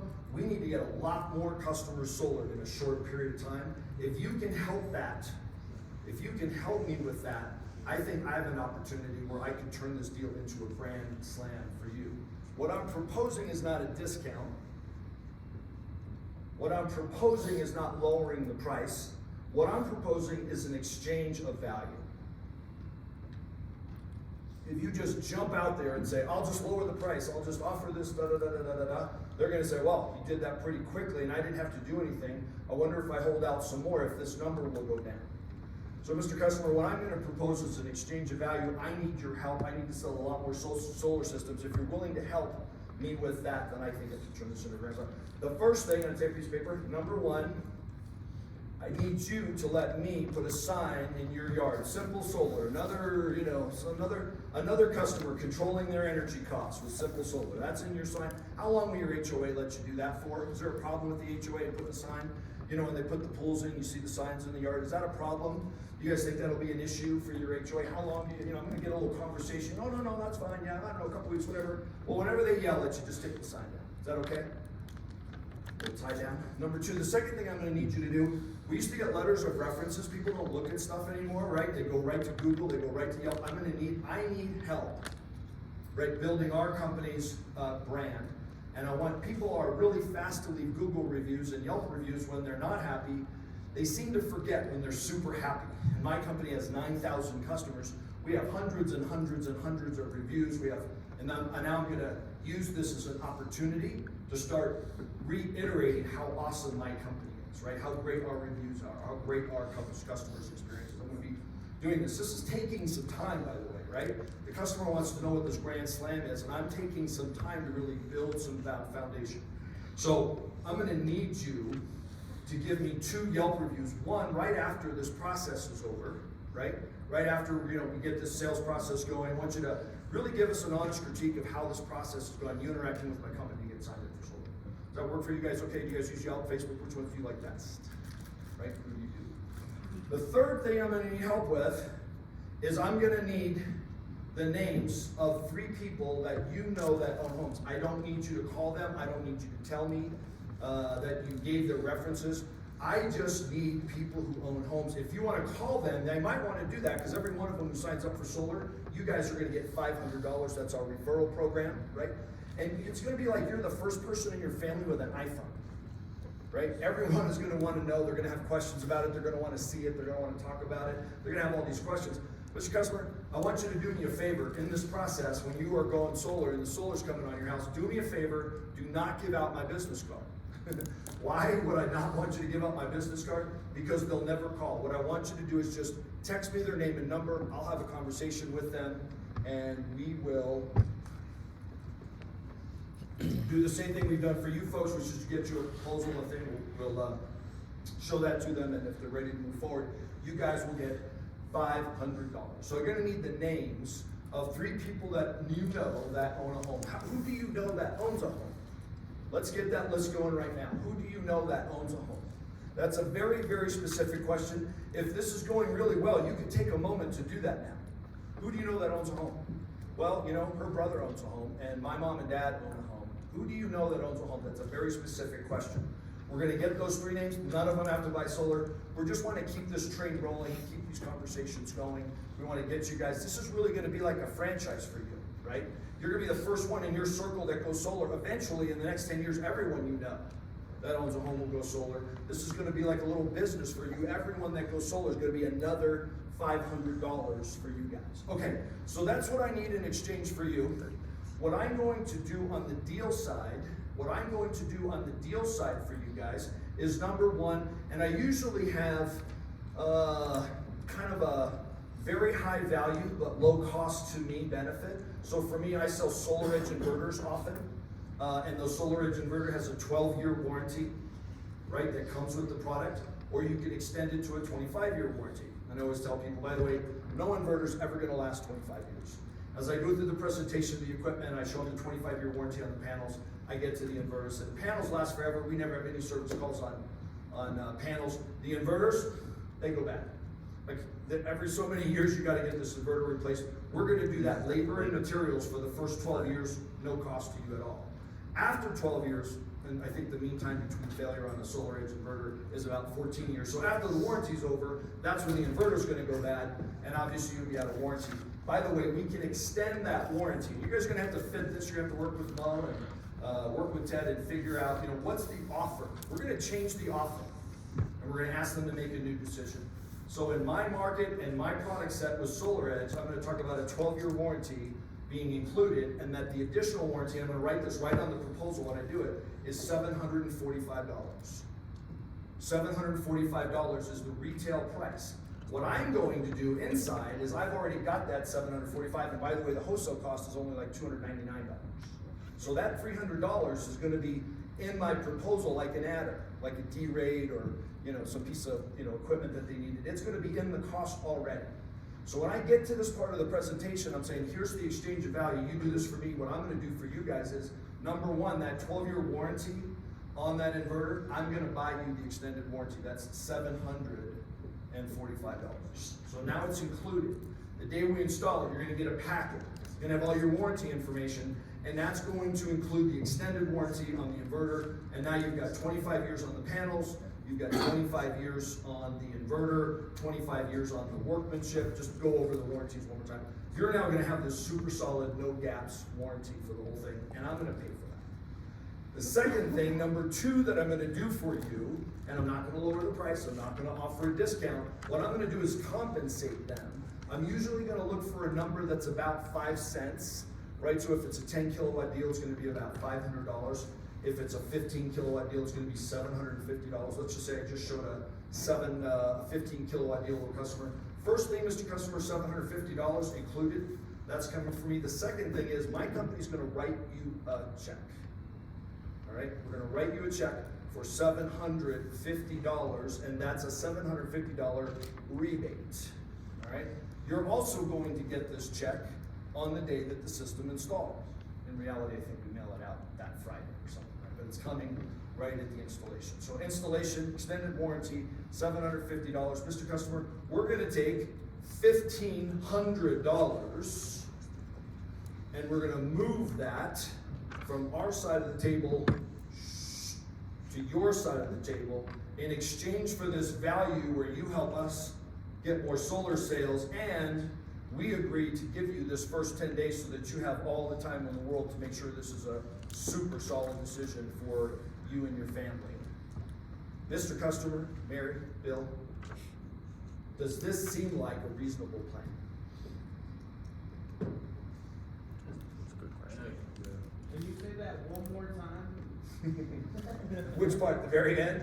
Mr. and Mrs. Customer, Bill and Mary, does this seem like a reasonable plan? Think about my last close was, this seems like this is making a lot of sense to you guys. Am I right about that? And they said, yes, you're right about that, but we've got this fear and this greed. All right, well, let's deal with the fear. What objections do you have, right? Now let's go right at the fear and the greed. I'm gonna pull out first one leg and then the other. All right, boom, now your fear's gone. You literally have all the time in the world. Like, when I say all the time in the world, I'll even tell them, like, if somebody's really jumpy about that, I'll be like, when I say all the time in the world, I mean, I'm gonna give you my personal guarantee that in the first 10 days, you're gonna go through what we call the solar coaster, right? You said yes to this, amazing opportunity to become an owner of your own power plant, but the next day you're gonna wake up and go, oh my God, what did I do? One of the reasons I wanna change them from 3 days to 10 days is I wanna commit to them that they don't make any changes to that decision. And I'll kind of cover this later after the close. Now, I'll even talk to them, Mr. Customer. There is such a common phenomena that happens after people make significant decisions that they have a meme for it. They have an expression for it. The expression is called buyer's remorse, right? So it's very frequent that somebody signs up, they're excited about going solar, and then a day or two later they go, oh my gosh, what do we do? This thing's 50 grand, right? And they're like, and they cancel. Now, what I want you to do is I want you to use the entire 10 days. I'm gonna give you my personal guarantee. Number one, you're probably gonna go up and down on the solar coaster once or twice. That's okay, that's normal. All right, but by the time you get to this end of the 10 days, you are going to know beyond any kind of, doubt. Yes, this is a great decision. Yes, we're moving forward. And if you're not there, maybe it's not meant to be. I don't want you to go in solar if this isn't a great decision for your family. I want us to not do it. But you're going to take that time, you're going to take that 10 days, go through that coaster once or twice, and you're going to arrive feeling like this is awesome or feeling like it's not the right thing. I'm gonna give you my personal guarantee that you're gonna get there. In fact, if it doesn't happen at the 10 days, you could call me and say, Mike, John had to go to, Kansas City, and he's been out of town, and so-and-so's in the hospital. We haven't had 2 seconds to even look at this thing. We have not had all the time in the world, and we need a little bit more time. Well, that's no problem. I can send you an email right now altering this agreement so you have an additional 3 days or 5 days or whatever days that you need. Now, Mr. Customer, these first 10 days, and here's that timeline, during the first 10 days, that's not costing you or me any skin off our nose. Why? It takes us 10 days to get ready to pay the $750 for the permit to the city. In the meantime, it's all paperwork. We've gone out and maybe done a site survey, but I gotta keep those guys busy anyway. We'll be glad to be engaged in this job. What I'm not gonna do, I'm gonna incur some soft costs. I'm taking a risk that you guys have this 10 days. But what I'm not gonna do is incur hard costs. I'm not gonna order the panels. I'm not gonna pay the $750. And that's okay, that's all part of my 45 to 60 day period of time. Now, if you call me after 10 days or on the 9th and a half day and need 5 more days, that's actually gonna push the install out 5 days or 10 days. So we don't want that. That's not a win-win anymore. We want the thing installed. But that's just my commitment to you, that there's no way for you to make a mistake. If you call me in 9.5 days and need another 5 days, I'll be not happy that we're pushing the install out days, but that's okay, that works. I'm gonna give you my personal guarantee that you're gonna be so solid and so secure and know that you've made a perfect decision for your family. There's never gonna be any anxiety about that. Does that sound like where you're trying to get to, right? You wanna know that this, you've had all the time in the world. So I'm gonna attack the fear, and then I'm gonna attack the greed. Now, that's the today only close. There's an implied message here. The one in your email is good for 30 days. I'm not gonna change the solar pricing. By the way, this inflation thing is changing by the hour. I literally couldn't come back tomorrow without refreshing this proposal. And the guys, that's true. You literally, if you gave somebody a proposal yesterday, you would need to check that interest rates haven't changed. Communicate that in a forceful way. So Mr. Customer, what I'm talking about, and this is part of this word track of why we need to do this, what we need to do is lock this thing down. All right, by you putting your name and by signing this paperwork, now you've got 10 days where you've got all the time in the world, but the bank doesn't. The bank's committed. You've now secured this interest rate, you've secured this pricing. Nothing in this proposal, nothing in this agreement can change. That's all there. The only one who has wiggle room is you. Right now, what I'm not doing is selling a site survey. So there's a ton of people that have been taught to sell solar out there, and this is where the 40% cancellation comes from. I use this method almost all the time, and my cancellation rate is about 15%. So people say, if we structure this in such a way where, are you selling a soft close? This isn't a soft close. I'm asking them to make a decision, okay? I'm gonna put them on the horns of a dilemma. And the dilemma is the offer that's in your email box, that's there. This offer is only good right now. I'm here, you're here, and I can't come back. Well, can we get together on Friday? Well, I can't come back on Friday. I don't even know what that other group's, I'm not on that team. I'm not on the comeback team. I don't know what their offer would be. I have no idea. I'm not part of that team. When you're ready, we'll be here. Interest rates will be different, the offer will be different, everything will be different. What I'm proposing is we lock this shit down, commit the bank, give you all the time in the world, and for doing that, we're gonna make this deal a grand slam on the money side for you guys. Does that make sense? And it does make sense. It absolutely makes sense. And they say, yes, it absolutely makes sense. But, right? And they're gonna have a but. I really absolutely positively have to, whatever that thing is, right? So that was the today only close, and it's gonna work a vast amount of the time. And I gotta tell you, if I had one of these for every time I was willing to bet all of these, I'm a poker player, so I'm ready for a high stakes poker game. Break out in any moment. If I had one of these for every time I was willing to bet all of these, that this was absolutely not gonna work, I would literally have hundreds of thousands of dollars. I always think this isn't gonna work, right? I got guys that have worked for me for years, and they're farmers, difference between a hunter and a farmer, right? The hunter is planting seeds, right? He's gonna come back and he's gonna water the seeds, and he's gonna come back and tend to the garden. And every once in a while, he's gonna have some sort of some sort of something sprout and turn into produce, right? I'm not a produce guy, I'm a hunter, right? When I come out tomorrow and think about this, why am I telling the customer this is not the meeting about the meeting? Let's just say we go to the real analogy. We activate the prey drive. I really am a lion. I really am king of the jungle. I really am stalking this herd of gazelle, right? And I pick mine out. I go for that thing. I click into, I'm in this mode, man. I can see the jugular. I'm going for this thing. I'm coming in for the kill. I get there. We're close. We're close. We're close. I swipe the hind end of that thing and boom, it rears off and it gets away. It goes one direction and I'm done and I got nothing to eat, right? Tomorrow, I'm gonna be really hungry, right? And tomorrow I start stalking that same herd again. Am I looking for the one with the slash mark across its hind end? Do I want that guy? I don't want that guy. I'm looking for the guy who's most likely to turn into dinner tonight. I'm not looking for that guy that got away yesterday. And I'm not telling you to follow up. I'm just telling you, if I activate that gear, I'm gonna be successful 50%, 60%, 70% of the time.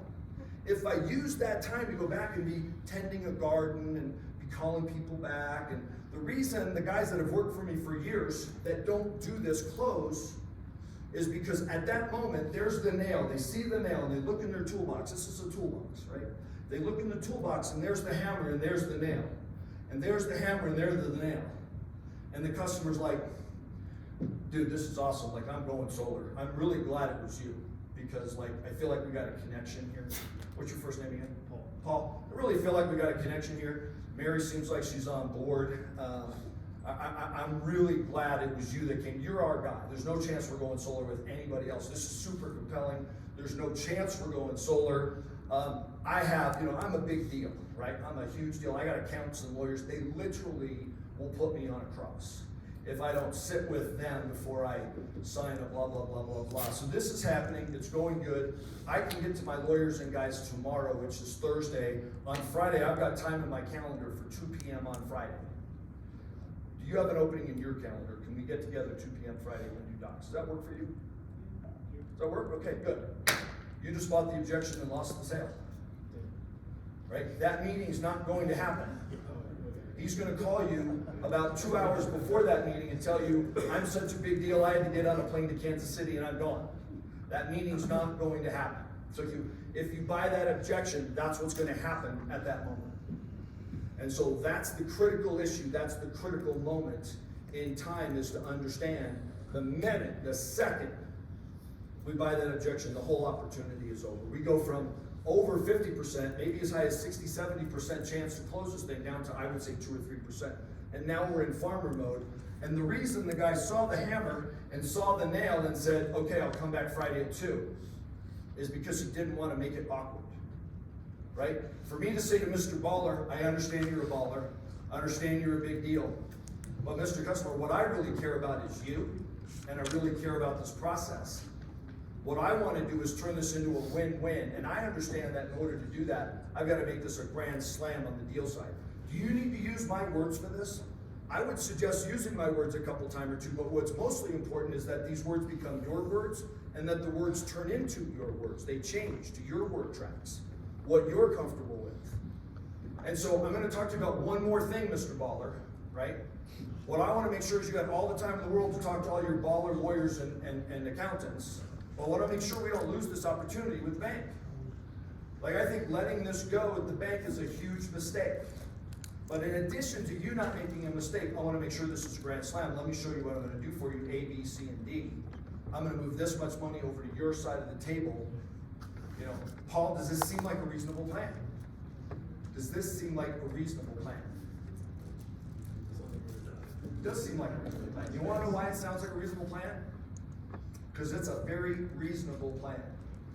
You've given them massive incentive on the greed side. You've taken away all their fear, on that side of it, and now they're literally left with nothing to do. If I had $100 for every time I'd have bet this $2,000 that this wasn't going to work, I'd have hundreds of thousands of dollars. I never think it's going to work, and I know when I get the hammer out, I'm going to make it awkward. And that's why the guys who don't do this close, don't ever do this close, They agree with the customer, they buy the objection, because that walk to the door is a happy walk. The customer is telling you, you're an awesome guy and you're my guy, I'm definitely going solar, because this has been a happy meeting, and everybody wants the meeting to end well, and they want that walk to the door to be a happy walk to the door. Well, let me just tell you what, I'm gonna hoist this guy onto the horns of a dilemma, and he's gonna have to make a decision. What he's telling you is that I want solar, but I don't wanna make a decision today. What this process is going to do is to absolutely force him to make a decision today. And that's whether or not he's gonna take the today only offer. And that's okay. If he does, great. If he doesn't, that's okay too, right? They're not all gonna say yes. We're gonna walk away with no's a lot of the time. But if you're buying the objection and letting them off the hook without putting them on the horns of this dilemma, they're gonna choose that route almost every single solitary time. And so we're gonna hoist them on this horns of a dilemma, we're gonna force them to make a decision, and if they say yes or no, we're gonna be happy, because we're gonna know we've gone there and done our job. Our job was to go there, present the information, get them to make a decision about whether or not they're making a decision today. Letting them think that they can make no decision and somehow move forward, and that this was a productive, successful meeting is just wrong. It's not. And the person in the room that needs to be adult about that, the person in the room who needs to be mature about that, the one in the room that needs to have wisdom about that is you. The regrets that I have in the solar industry are the people that I showed this to in 2017 that could have had solar with net metering, and I let them off the hook and they got solar later without it. Every year the deal changes. The regret I have is when people don't go solar with me and end up going solar to an inferior company because it was $15 a month less, and I didn't get them signed up with paperwork.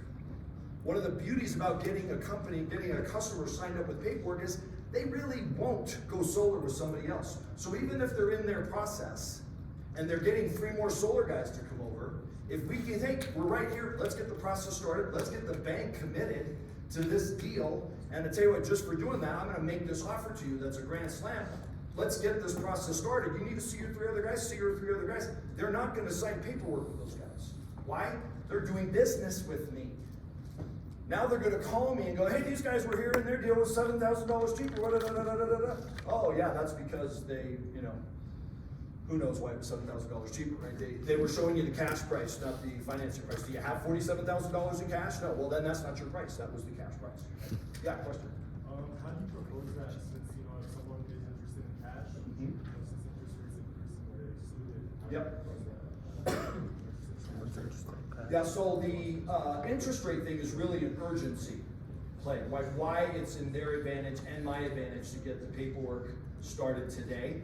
But the closer is going to be my offer, right? I'm gonna ask them, I'm gonna give them new information, overcome their objections, I'm gonna give them a new offer, and I'm gonna let them know this offer, because I can't come back, I'm not on that team. This offer's good today, and you can take it or not, but that's the reason we wanna get this thing written up today. Plus, you're also getting me as your rep. Like, if we don't move forward today, you're never going to see me ever again. Like, I'm not on that comeback team. But I'm a big deal. I'm one of the owners of the company. I'm the lead expert. I'm the guy you want. They want you. Like, if you've done a good job in the initial phases of making a friend, they really want you. They really, really want you. And so in order to get you, they've got to do paperwork today. I want you to be my rep. You're going to have my cell phone number. You can call me at 10 o'clock at night. You can call me at 7 o'clock in the morning.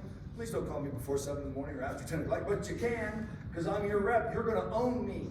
I'll be your rep forever. When you sell your home in 8 years, I'm going to explain to your realtor and the guy who wants to buy your house why this house is infinitely better than the one next to it that doesn't have a solar system. You're going to sell this home for more because it has solar system, and I'm going to be the one that helps you do that. I'm also going to help you meet every single one of the people that you know, show them a solar system, and this is the beginning of your franchise. If you've done a good job of making a friend in the beginning of the presentation, we didn't talk about that, but that's going to be coming up here in the next couple of weeks in the Academy. How do you make a friend? How do you create a burning desire for them to do business with you, so that the real takeaway is, I can't come back, so yeah, my company will do business with you, but I won't be your rep. I won't be your guy. We're not going to know each other. We're not going to be, doing business together. That should be the real takeaway. Like, you're my guy. I want to do business with you. And so that's really the takeaway. And so when you get to that point now, Now if that doesn't work, then we're on to the next close. We're gonna keep doing a series of closes until we're doing paperwork or they've asked us to leave. One of those two things are going to occur. And we're just gonna keep pulling out another tool and keep pulling out the hammer, pull out the wrench, pull out the chisel. We're just gonna keep pulling out tools. The next tool is the if I could, would you. If they say no to this offer, then we're gonna make them a new offer and get them to make another decision. And now we're probably gonna have to really move into moving on the number, right? I was trying to get away here for 5 cents.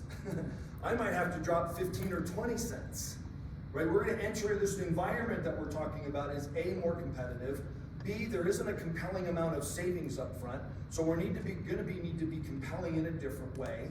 And if that means moving the number, so Mr. Customer, I'm here, you're here, all right? This is what I have in my bag. I have a feeling you're interested in moving forward, going solar, but this offer is not gonna do it.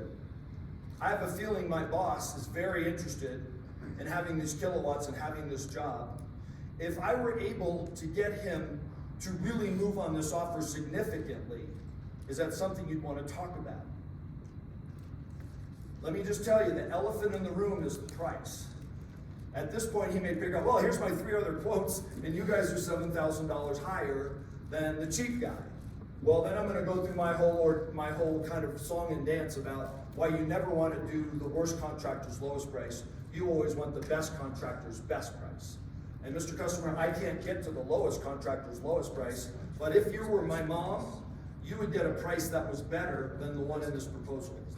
My mom would get a better price for you because I love my mom. And I'm starting to love you. I don't know if I love you as much as my mom, but help me get there. Help me get there. What do I need to do to earn your business today? And I may, kind of after the if I could, would you, we're really gonna get creative. We're really gonna literally roll up our sleeves, right? There's a difference between closing and negotiating. If they have 3 other quotes and they've got a quote for $7,000 cheaper, I am literally gonna roll up my sleeves. I'm gonna put my elbows on the table and be like, all right, let's go to work. We have work to do. Negotiating is work. You're gonna convince me that I need to make a lot less on the solar system and that our company needs to. This is our price. We sell 2,000 of these a year at this price, and you want me to do it for a lower price. You want me to screw the other guy and pass the savings on to you. You want me to not have the money in this deal for pay for a receptionist and to pay for a quality guy and to pay for all the stuff we do that produces these 5-star Yelp reviews. I get it. You know, if I were you and I were making a major decision and I was out there and getting prices, I'd want to have the best price. Now, what I don't want, right, and I'm going to overcome the objection, all right, my best friend, all right, wanted to go solar, and he's certainly going solar with me. He says, Mike, you know, can I be a little, is it okay to be a little politically incorrect with you guys? Yeah. Can I do that? My best friend is Jewish. He says, Mike, you know I'm Jewish. You know I'm not paying retail. You know I'm going to shop your number. So let me tell you what he found out. He pushed that button on the internet that said, get free quotes in your area. He found out that was not a solar company, that was a marketing company. Found out he was on 20 different solar companies' marketing list. His email box is full, his text is full, his social media is just bombarded with ads. He's got guys in his driveway showing up. That's what happened to him. And you know what he found out? He found out that the BMW price guy was at $350 a watt and the cheap guy was at $250 a watt. And I'm here at $2.85. Why am I here at $2.85? Because I'm not all that in the bag. I'm not trying to make a ton of money on this deal, but I'm also not the cheap guys. I do have a receptionist. I do have people working for me. I do have people making sure these things come through. So where am I? I'm right here. Now, you're asking me if I could get here, that would be the price I would give my mom. That's actually my best price. Let me ask you a question, Mr. Customer. If I could get to that number, now I can't get to that number, but if I could get to that number, which is the best contractor's best price, could we do business at that number? Could we do business? And by the way, I don't have the authority for that. That's if I could, would you? If I could get to this number, which would require me calling the owner of the company, I'm prepared to do that at 10 o'clock at night. I'll call him, I'll get him on the phone. I don't have authority for this number. I had to get this number approved for my mom. If I'm willing to call and get that approved number approved right now, and I get you the best contractor's best price, can we do business at that number? That's negotiating and closing at the same time, and that offer is good for about the next 10 seconds.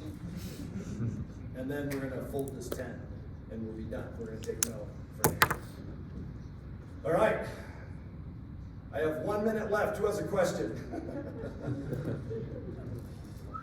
Just do a mod chant.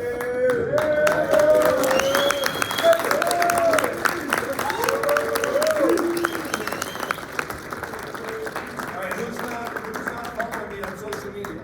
Anybody not following me? If you're not, there's the social media, follow it. 8 o'clock Mountain Time every day, we're doing this 30-minute call. That's like getting shot out of a cannon every single solitary day. And then this is right now a training class, which is kind of weird that I'm doing training live from the stage, but kind of roll with the punches. Every Wednesday at 9 a.m. Mountain Time, we're doing this training. We're breaking every one of these concepts down into word tracks. Yeah. You did some like really good wordsmithing with getting them to I wouldn't do word again, something to the effect of let's not get. Yeah, so this proposal's an offer to them. Once we do the approval and we have to approve, the bank is committed. They can't change the interest rates on you, and that is crucial right now. Like if you were to find a home and you liked the home and you made an offer, you wouldn't walk to the mortgage guy's office, you would run to the mortgage and you would lock in the interest rate. And we absolutely want to do that right now. This is an offer at this interest rate. We know these rates are changing. What we need to do is lock this thing down. They're locked down and you still have, time to make sure that you're making, an absolutely great decision. Hey, Mike, Yes. I'm actually gonna do 15 minutes of Q&A. All right, Yeah, so let's like go. 15 minutes of Q&A and then, yeah. So whoever has questions, we got 15 minutes, so we'll shut the Q&A.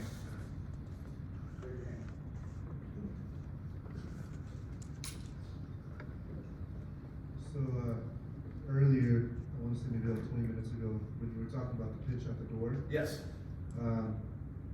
I didn't catch the last part of it, but you said, I'm here for the new law, about the IRA, Yep. that you're required to, Make a decision. okay. You're required to make a decision if you're gonna take advantage of this direct subsidy from the federal government comes to you, or if you're going to not take advantage of it, but then you're actually gonna be the one paying the money, because they're gonna get the money by putting the taxes in your electric bill. So if you don't go solar, you're the one that's gonna pay those taxes, and you're gonna buy and pay for your neighbor's $15,000 subsidy. Plus your price for kilowatts is gonna go up over time. And this is what I look like at the door, guys. Basically, I'm doing this in the home, I'm doing it with that graph in the home, I'm doing this. You guys are right here at 16 cents per kilowatt. In California, you're at 30 cents. In Texas, Florida, you're at 14, 15, 17 cents. And guys, this is a huge phenomenon right now. So what I'm doing is at the door, I'm communicating. The one in the upper left-hand corner is my market, Arizona Public Service. Their new rate increase proposal, which will be voted on in January, is $460 billion or million dollars. That's $500 million. $460 million. We've never seen anything in our market that looks like $500 million rate increase proposal. All right, so it doesn't matter what you're paying the utility now. What matters is that you're at 16 cents now, and normally, over every 15 or 20 years, the price has doubled. Okay, but that's not gonna double in 15 or 20 years now. It's gonna double much faster than that, right? It's going to double literally probably in the next 7 years, and it may triple in the next 7 years. When you add, this is a massive, massive experiment. We don't know what happens when you spend and print $10 trillion, add it to the debt, hand out the money, and then have a huge supply chain issue so that the prices start soaring. We don't know what the outcome of that is. We're in the middle of one of the most unbelievable economic experiments of all time. But what we know is that the price of stuff doubles every 15 or 20 years with the normal inflation. We don't have normal inflation. We have this kind of inflation, and we're going to start taxing that stuff to death. And that's what I look like when I'm standing at a door. You're here, right? And solar, if you go solar, is a little cheaper. Maybe it's the same, but it's going to be flat. If you don't go solar, your price is going to double. Maybe much faster than it has in the past because of this weird inflation. Are you watching the news? Did you see what's going on? This is Texas. So Texas, Fed cut historic 100 basis point. We're in trouble. Electric rate in Texas have surged over 70% as summer kicks in. Why did we see the price of gas going up so fast over this last year, but we didn't see kilowatts doing the same thing? Why is that? It's just energy. Energy is energy. Why has the price of gas gone up and the price of kilowatts doesn't change every day? The answer is we have to wait for those meetings, right? So in most markets, power, kilowatts, electricity is regulated. So in order for the price to go up, they have to have the meeting and the state has to say yes to the price going up. So at the gas station, they just change the price up and down every day. They can't do that with kilowatt hours. So I'm literally at the door talking about why. This is an existential threat. If you're spending $3,000 a year on power, and over the next 7 years, that turns into $6,000, where does that money come from? Can you still afford to live here? If it goes from $3,000 to $9,000 in the next 7 years, can you afford to live here? Like, is that at a point where you're like, my mortgage has stayed the same, but my cost for power has gone up, dramatically. Can you still afford to be in this house? This could be an existential threat to you being able to afford the energy for your home. One of the things that's trending right now as a product and a trend are micro homes. People living in 600 square feet. Why? Because of the energy it takes to cool down a 2,500 square foot home. If you want to continue to be able to pay for the energy for a 2,500 square foot home, it is absolutely crucial that we lock in the cost. And that is the primary benefit to going solar, is we're going to lock in the cost of the solar system over the next 10, 20, 30 years. Not only that, every time we make a payment, every single time we make a payment, this balance on the solar system is going to go down every single solitary time. Eventually, the loan will go to zero. We're putting them on a 25-year loan. But if instead we don't pay the solar payment, but instead we make the payment plus the savings, in other words, this number plus the savings, and we apply that number to the solar loan, we're going to pay that loan off in about 12 to 15 years. So 12 to 15 years from now, we'll have a zero balance and a zero cost for energy. Mr. Customer, I'm not trying to save you $38. I'm trying to get you to a zero cost for energy. And why can't we do that? Energy is free. Energy is abundant. Energy is all around us. Why are you spending $3,000 a year for something that's free? If you put that money towards the equipment, you'll pay this off and you'll be at zero. And by the way, then you're going to be at zero for the rest of your life. That's what I'm literally doing at the door. We want you here, not here. You can spend $50,000 in the next 10 or 15 years, and you can end up here, which is cataclysmic.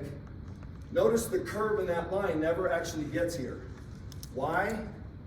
Because we're literally taxing coal to death. The price of coal will never get there. 15 years from now, we won't be using coal. And so they'll make the price so high that it never actually gets here. The curve on that line is approaching infinite, right? So the price will just go up and up till we don't use it. That's the government's plan. That's not the solar industry's plan. That's the government's plan, and it's going to work. When the government decides we're all going to do something, strap in, we're all going to do it. And we've decided. That's what we've decided. We got one thing done, and that was to get the $400 billion for this Green New Deal.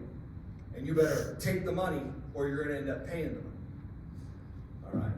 Who else got a question? Yes?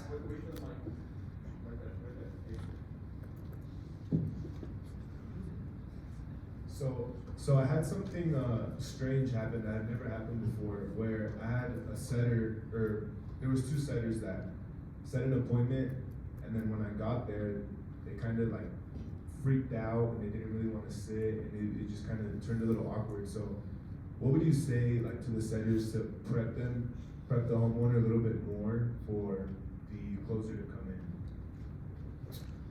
Well, that's a great question. What we don't want is somebody thinking that someone's gonna stop by, right? That's not an appointment.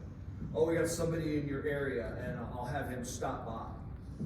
We want them to know, like, our job as a setter is, that's what we're doing, is we're making an appointment for a meeting. And in that meeting, we're gonna sit down, right? So the person coming to your house is a consultant. He's a solar expert. And we're gonna do a lot of work between now and then to build a customized solution for your home before we get here, okay? And then when we get here, we're gonna review that solution with you. We're gonna go over exactly how much money you're getting from the government, exactly how much you have to put in. I can tell you right now, most cases that's zero. In fact, if we can't get a proposal put together where it doesn't cost you any money at all to get the solar installed, we're probably gonna call you and tell you don't have the right house for solar, you don't qualify. So we're gonna see if you qualify. If you qualify, we're gonna do the design. When we do the design, you're gonna be like compelled. You're gonna see what your house looks like with solar on it, what it produces from an energy standpoint, what that energy is worth now and today over the years. You're gonna see exactly what it takes for your family to go solar and what it looks like. And then we're gonna leave you with that free proposal so that you can think about it. And so that's what we're selling at the door, is get the numbers and think about it. Now, when the consultant shows up, he's gonna deliver the numbers and tell you he's never coming back. Right? So, slightly different approach, right? The urgency is at the door making a decision that they really need to see these numbers. So, you know, I don't know what you mean by being prepared for it. Like, they should have said, yes, like, I want to see those numbers, and we want to sit down and look at those numbers, and we're really grateful. You know, stop apologizing at the door. This is a 7-figure service if you do it right. If you're doing it at that speed, the service is worth that much money. The reason I'm telling them I gotta go is because I gotta go. I got 2 or 3 appointments that I got today, and I only have maybe 25 to 45 minutes at a whack in between those appointments, and I gotta get another appointment in that next 25 to 45 minutes to keep replacing. Everyone know what the recipe is? Did I forget to tell you the recipe? What's the recipe for a 7-figure income in sales? You ready for it? Write this down. Be in 3 or 4 presentations every day and close almost all of them. That's it. That's the recipe. So how are we going to do that? So we really do have to go. We're rolling into a neighborhood. We have an appointment. Roll into that neighborhood 30 minutes before the appointment. Go through the neighborhood and see who's home. See who looks like they're home. See who's got 5 cars parked outside. See who's got a front door open and the screen door closed. Who's got a garage door open. Who's pulling into the neighborhood. Right? And then have that conversation with that homeowner, and you really do gotta go. Like, you gotta go. Like, you know, I'm late for my next appointment. The only reason I'm here is it looked like you were home. And I've only got a minute or two and I have to get going, but I can come back, right? Or I can have the consultant come back. Right? And my job is to get to everyone in this neighborhood and make sure that they've understood the deal, what's going on with the new law. The new law just passed. Everybody has to get the numbers and decide if they're in it or if they're out. And if they're in it, they're getting the money, and if they're out, they're paying the money. Which one do you want to be in? Does that make sense? Makes sense, thank you. I think the issue lied where they were afraid to kind of lose the appointment and didn't explain like everything that was going to be happening. And they just kind of were going to stop. Don't be afraid to get a no, guys. Remember, we're getting paid for the no. Like, explain what's happening here. Make sure there's, you know, this conversation is a meeting of the minds. There's a, you know, something's happening when they listen, and then you listen, and then they say, yeah, I do want to see these numbers. Okay. So here's what's going to happen. I'm going to leave, right? We're going to get this design put together. It's going to take a lot of time, and then we're going to sit down. The consultant's going to be here, and you're going to sit down, and you're going to go over these numbers, and then he's going to, when he's answered all your questions, and make sure you understand how all this government money works and utility stuff works. When you understand all that, he's just going to leave you with a free proposal. so that you guys can think about it. Does that make sense? Doesn't it seem like a good idea to know these numbers? Like choosing a strategy of ignorance is a horrible idea. Because right now they don't know why there's 12 systems in their neighborhood. They just know that at the first one that went up, they're like, oh, those must be the granola people. The second one went up, they're like, oh, no, there's another tree hugger in the neighborhood. About the time they saw the 5th or 6th or 7th, they're like, something's freaking going on here, man. Like, what's the deal? I know these solar systems are 50 grand. Why is somebody spending 50 grand to help them with their $200 electric bill? I don't get it. And now we're at their door going, you don't get it. You're going to be forced in this direction. The question is when you do it. If you do it now, there's a big subsidy. If you don't, you're going to pay the subsidy and end up doing it later anyway. You're required to make a decision about that. And so what my company does is we come back and we show you the numbers. We show you a design proposal that has all the numbers, and then you decide what you're going to do. Does that make sense? And yeah, you want them, to do that, and you want to tie the appointment down. So, the transition from having a conversation to having an appointment is a crucial one, and I see this done wrong all the time. So they're nodding their head, they've responded to 1 or 2 of the sentences, 1 or 2 of the ideas, and you start saying, okay, I could have a guy come back at 5 o'clock, or he could come at 7 o'clock, or tomorrow at 10 a.m. And what you're doing is you're selling an appointment. I recommend not selling appointments. Appointments don't sound good. I recommend you say stuff that sounds good and say, does that sound good? Okay? So what I recommend you and I do, it sounds like this is kind of making a lot of sense. Tell you what I'm going to do. I'm not going to ask them what they're going to do. I'm going to tell them what I'm going to do. What I'm going to do is leave, which is what you want. You want me off your doorstep. From the moment you peeked outside and you saw there was some dude on your doorstep selling shit, you'd be like, how do I get rid of this guy? Which is the reason I'm telling them when they open up the door, I got to go. I'm making myself scarce. Right? My time's valuable. I'm not apologizing for being at the door. I'm not embarrassed that I'm a door-to-door salesperson. I'm at your door and I'm an expert on the most important thing going on this planet right now. And I know everything there is to know, and you're ignorant. You don't know what the numbers are. You don't know why your neighbors are doing it. I know all of this. Right? Those are not the words, right? Those are the ideas. That's what I'm communicating. I'm communicating ideas. My wife says, you need to tell people that you don't actually say some of those things. Are you guys have a plan? Is your strategy ignorance? It looks like you guys have a strategy of ignorance. Am I right? The way you would say that is, right now you don't know the numbers. Don't you agree that you would be better off knowing what the numbers are so that you guys are making the decision with all the math in front of you? Doesn't that make sense? Doesn't make that make sense? So now I'm going to transition into the close, and the close of the door is, so let's do this. Let's is a contraction for let us do this. And now I'm going to tell them what I'm going to do.